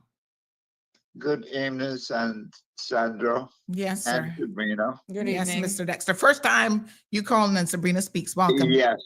And I promise I won't tell any jokes. Hi. I hear you there.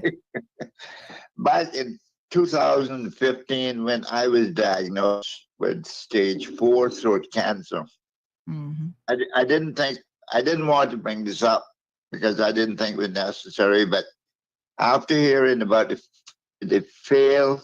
failing of the CEOs and all the big honchos and minister of John at the time, or he is now, they should have been corrected. When I was diagnosed by Dr. Eti, showing that I had stage 4 throat cancer, I had to see the CD in my hand, and I went to, I think the was an Indian doctor there at the time. What's his name? I can't remember what his name was. Anyway, I had an appointment for with him, and I thought, rather than, now that I know, let me go and continue with the appointment. And when I went there, I had a CD in my hand, and he said, "Oh, well, let me look down in your throat." Now, I had already knew that I had stage 4 throat cancer.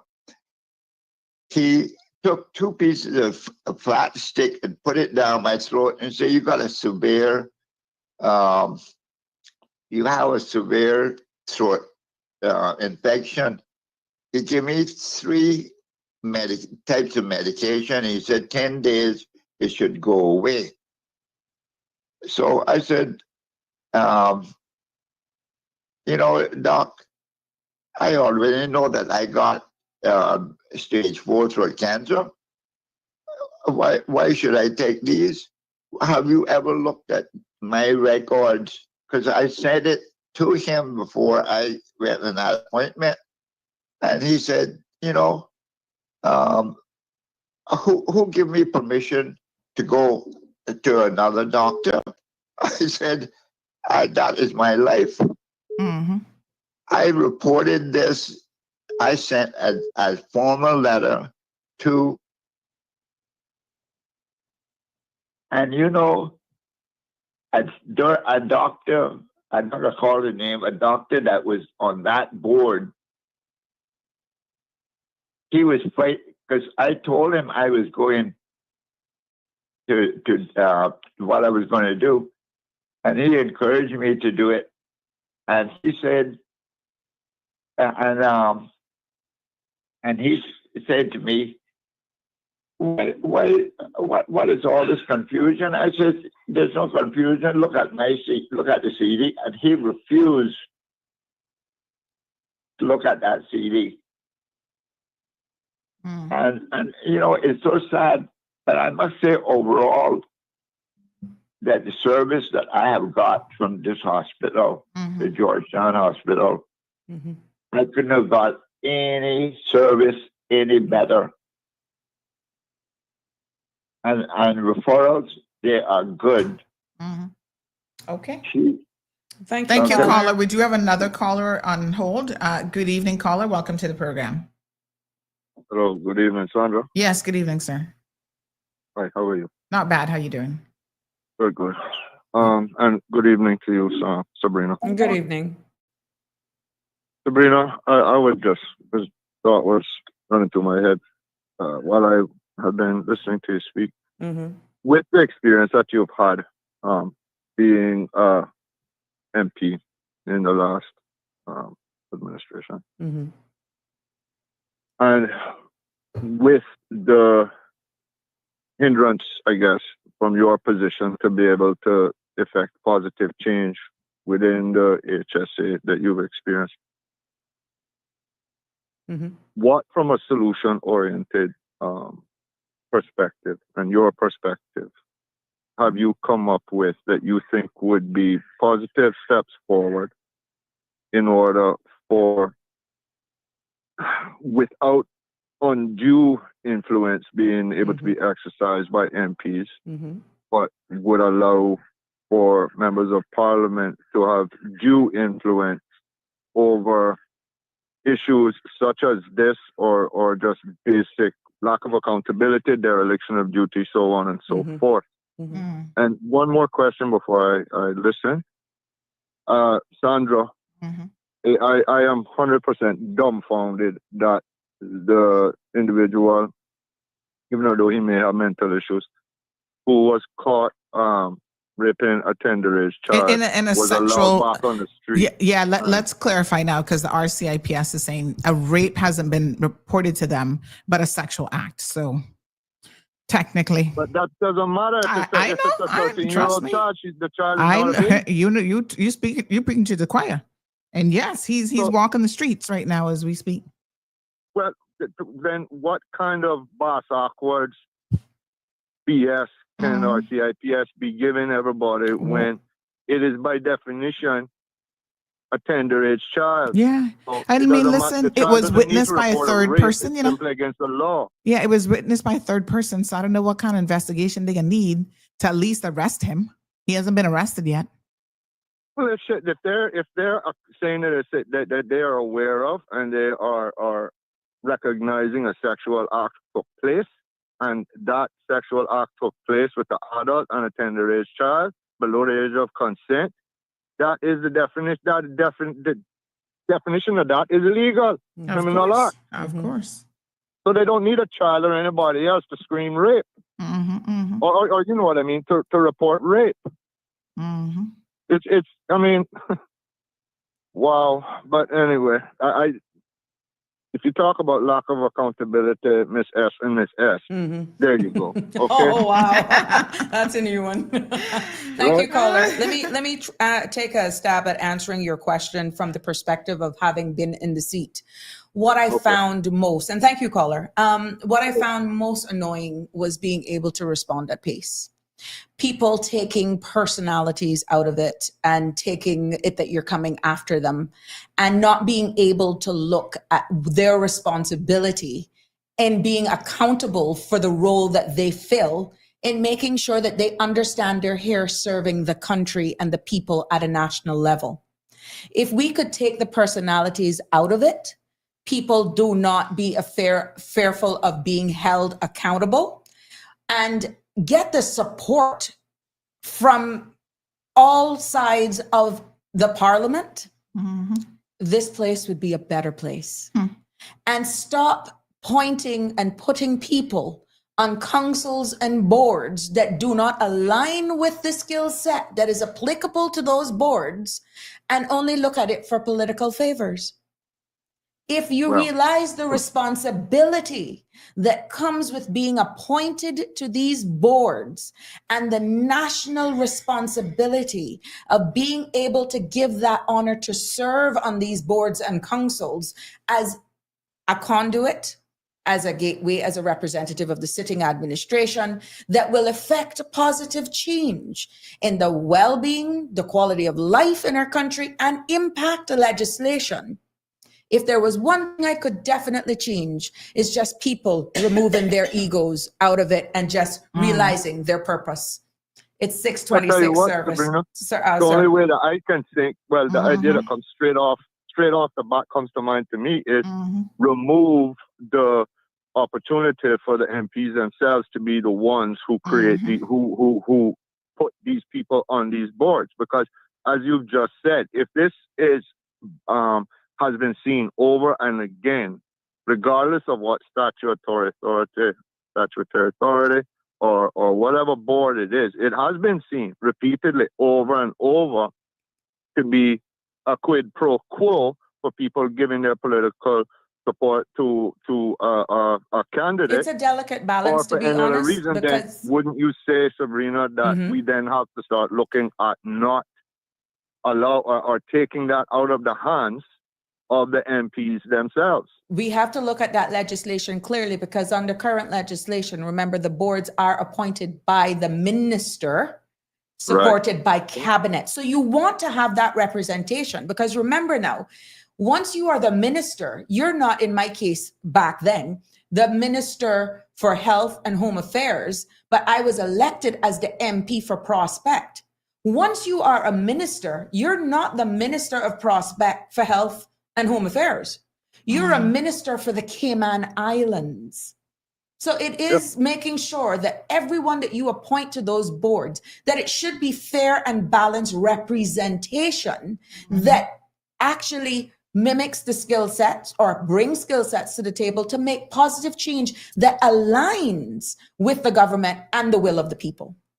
So you are of the mind that it can be explored. Changing the way that these boards are put together and Explore changing it. who makes that decision is something that we, It's the Cayman up for Islands, need to discussion look and at. should be explored. Yes. Thank you, I Colin. I tend to agree with him. Okay. Thank you so much. Good We've got night. one caller. Good night. I think we had somebody else trying to call in. Yeah. Oh my gosh, look how time flies. And look at how many calls you had 2 today, girl. minutes. You're handling the phones good. So tomorrow is going to be my last day here with you. Oh Lord. I'm It's just a long saying. weekend. You coming here this weekend?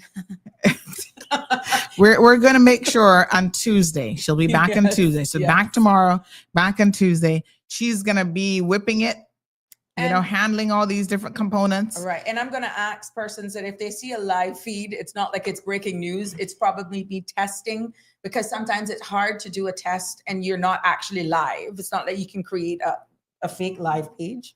If that makes sense. Like you get the true feel man. when you literally go live, like what you did me Wednesday evening. She turned that around on me and I'm like, are we live? Yeah. So if you see that happen over this weekend, please bear with me. It's just for me preparing for the real thing on Tuesday, when Sandra, who will not be right in studio with me in person on Tuesday, because I'd be responsible for getting this all started. Yeah. But I want to doing great. And let Thank you. me say a big shout out to the CMR tech team working hard in the background to get our website up and operational. So Sabrina's site tonight would have been streaming on the website as well, cmrtv.com. So by all means, Look at Jim. I know He's a troublemaker, Jim. by all means, make sure that you check out the website. If for some reason you can't access social media, you've always got the website as an option. So Correct, we're working hard. And I must say, I want to do again a shameless plug to Shane and Miss Cheyenne at Flow, who sorted out something for me last minute. So you will be able now to see the Sabrina Speaks Facebook page, where it actually I can get access to that now, so that we can that's start. up and No, operation? I'm going to do that okay. now once this ends, but I now have access to the Yes. security part of it, because I didn't want Facebook to send me a code and I didn't have access to an email. So again, kudos to Flow. And I know my brother is going to kill me for this. Happy birthday, little brother, Yes, Strengthy, sir. as people know him as. Today is his birthday. Happy birthday to you. May you live to see many more. And I'm looking forward to this show tomorrow. And Margie talking about we must have a show on holidays. No, but Jim says he wants Whenever, a midday show. He whenever wants a has midday time show. when everyone has time to listen, girl, that's time that we got to take a little time off. And research. Yes, and spend with family sometimes. Kick up your feet in front of the sofa. Work-life balance. Content creators need a break too. Yeah. But thank you so much to everyone who, again, for your continued support. I've been out and about when you do give me time. And the feedback has been positive. And so the word that I keep hearing is refreshing. Yeah, it is refreshing. It's refreshing. And girl, your numbers are refreshing too. Okay. Let me tell y'all, Sabrina is killing it. Social media numbers are rocking. Let me just give you a big shout out here. Yesterday's show, let me just scroll down, honey child. It is cool. Jim says, I really enjoy the energy between you two. It is cool, though, I must say. I hinted at Sandra, playing off of each other, how cool it is. Yes. But that also has to do a lot with us being in the same space. Mhm. If this was virtual, you probably wouldn't get that feeling. Yeah. Can you imagine? So yesterday's show, 11.6 thousand views. Oh, wow. Yes, sir. Take it home, girl. Oh, wow. The day before, I think that one went over 14,000 already. Oh, 15.4. Oh. Excuse me. Excuse me, honey child. Oh, there you go. These are amazing numbers for her first week and someone who's literally, just getting started. Baptism by fire. You guys have been so supportive. Yes. 14.9 thousand the day before. Thank you for your support. Yes, thank you guys so much. And she's learning a lot because she's seeing, for example, now that all we have to do, folks, even the RCIPS press conference, I kind of showed her how to pull that in. I'll go through all that stuff a little bit slower. Jim says he's really enjoying the energy between you two. Jim, Look at Ruth Flynn in the house. Look at Good Jim's evening. question. Jim's last question. Oh, hold on. I haven't got there yet. Like, really, will Sabrina take over the AM show when you're on vacation? Ah. Don't even go there. That means I would have to go into another character, Jim, and that may show off my you gonna be failing talking drama skills. You gonna learn how to talk for at least 4 hours a day. You take that, Jim. I can blame you for this. I Jim. will find you. That is a fabulous idea. Jim, I can find you. I love it. K9 is small. Damien Henry says a very powerful show, and vice versa. I mean, we're here as a collaborative team, so I hadn't even thought of that yet. But now that you mention it, honey child, I'm taking off the end of the month. Never forget. Did I tell you? I'm looking you in the eyes. Miss Lucille says her eyes are still open. Girl, you doing good in the UK because it must be after midnight there now. I keep the awesome energy going. Love it. So CMR Miss TV. Lucille. Love you. Shaka Love Zulu. ya. Thank you so much. My Yes. friend Shaka Zulu. Yeah, man. Saying he loving the energy. Yeah. So I tell you what, folks, CMR TV is rolling right on through. And this is one of a lot of fantastic shows. We have a lot of amazing content creators. Some still haven't even come on the show yet. Look, them still calling. We're still calling. Answer it, honey Jill. Good evening. What's on your mind in your life? It's trouble. You see, I have an idea. I think that Sabrina could do that after 10 o'clock show because she kind of got that sultry voice. Good evening. Yeah. As long as they don't email after me because they don't know what they're bringing home. No, it's great. I'm really enjoying it, Sabrina. Oh, thanks, Jim. You two together are amazing. And like I said, the energy is incredible. Right. And it's just, everybody just feels, I believe, really comfortable with this show, and it's no holding back. Nope. And people can express themselves the way they want to express themselves. They don't have to worry about anybody with radar coming down on Sandra in the morning. Nope.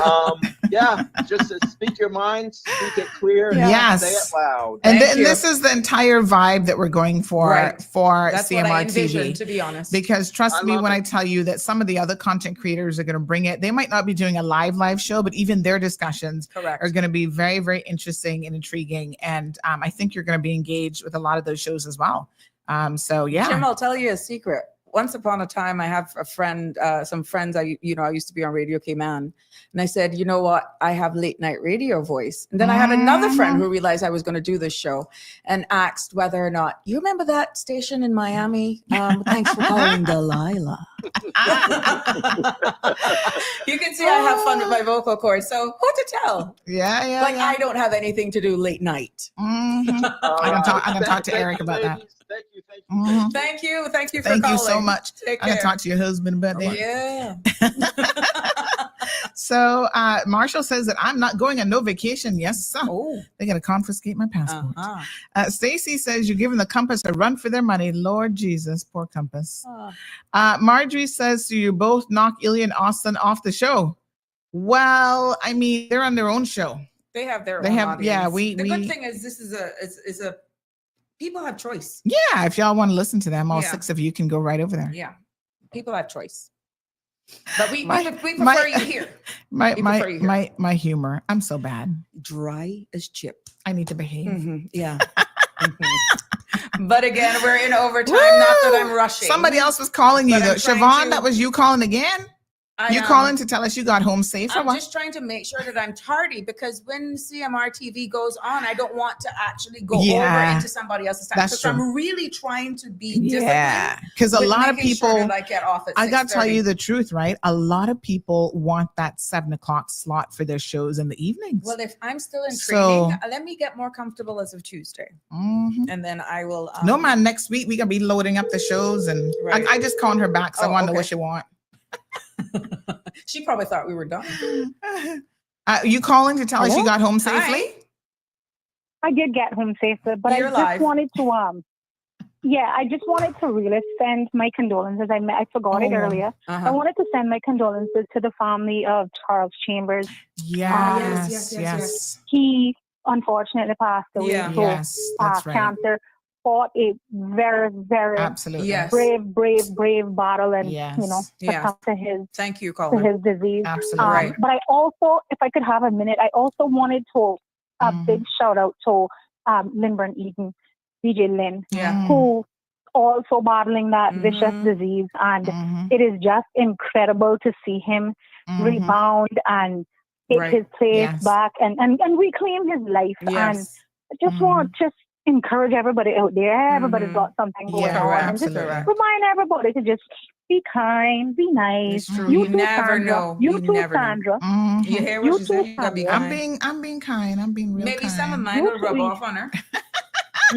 You too. Some of And, Sabrina's and, you know, sweetness so I can rub really, off on I me. really want to send condolences Yes. to Right. Charles's family Absolutely. and his friends, and Correct. he was such an awesome guy. Yeah, yeah, absolutely. Again, just keeping everybody in mind that everybody got something going on. Thank you I'll so leave much. there. Appreciate that. Thank Thanks. you. And the phones are We still got going crazy. another caller on the line. Good evening, caller. Hey, caller.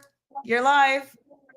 Hi, Sabrina. I just want to quickly say this quickly. Mhm. I want to thank Siobhan for being brave enough to come on, and definitely for you and Sandra to giving her that chance and her voice. Of course. To express everything that is going on. Yes. Until we have women that are brave enough to come on and expose everything that is happening, private sector, into the civil service, we are never going to get it right. And I do believe with you both starting this is an avenue for us to open up discussions and dialogue. Absolutely. And Right. I'm hoping that the governor will call and says, I sit with these people. I know they have titles and they're officials, but I don't really know these people. And there's too many complaints.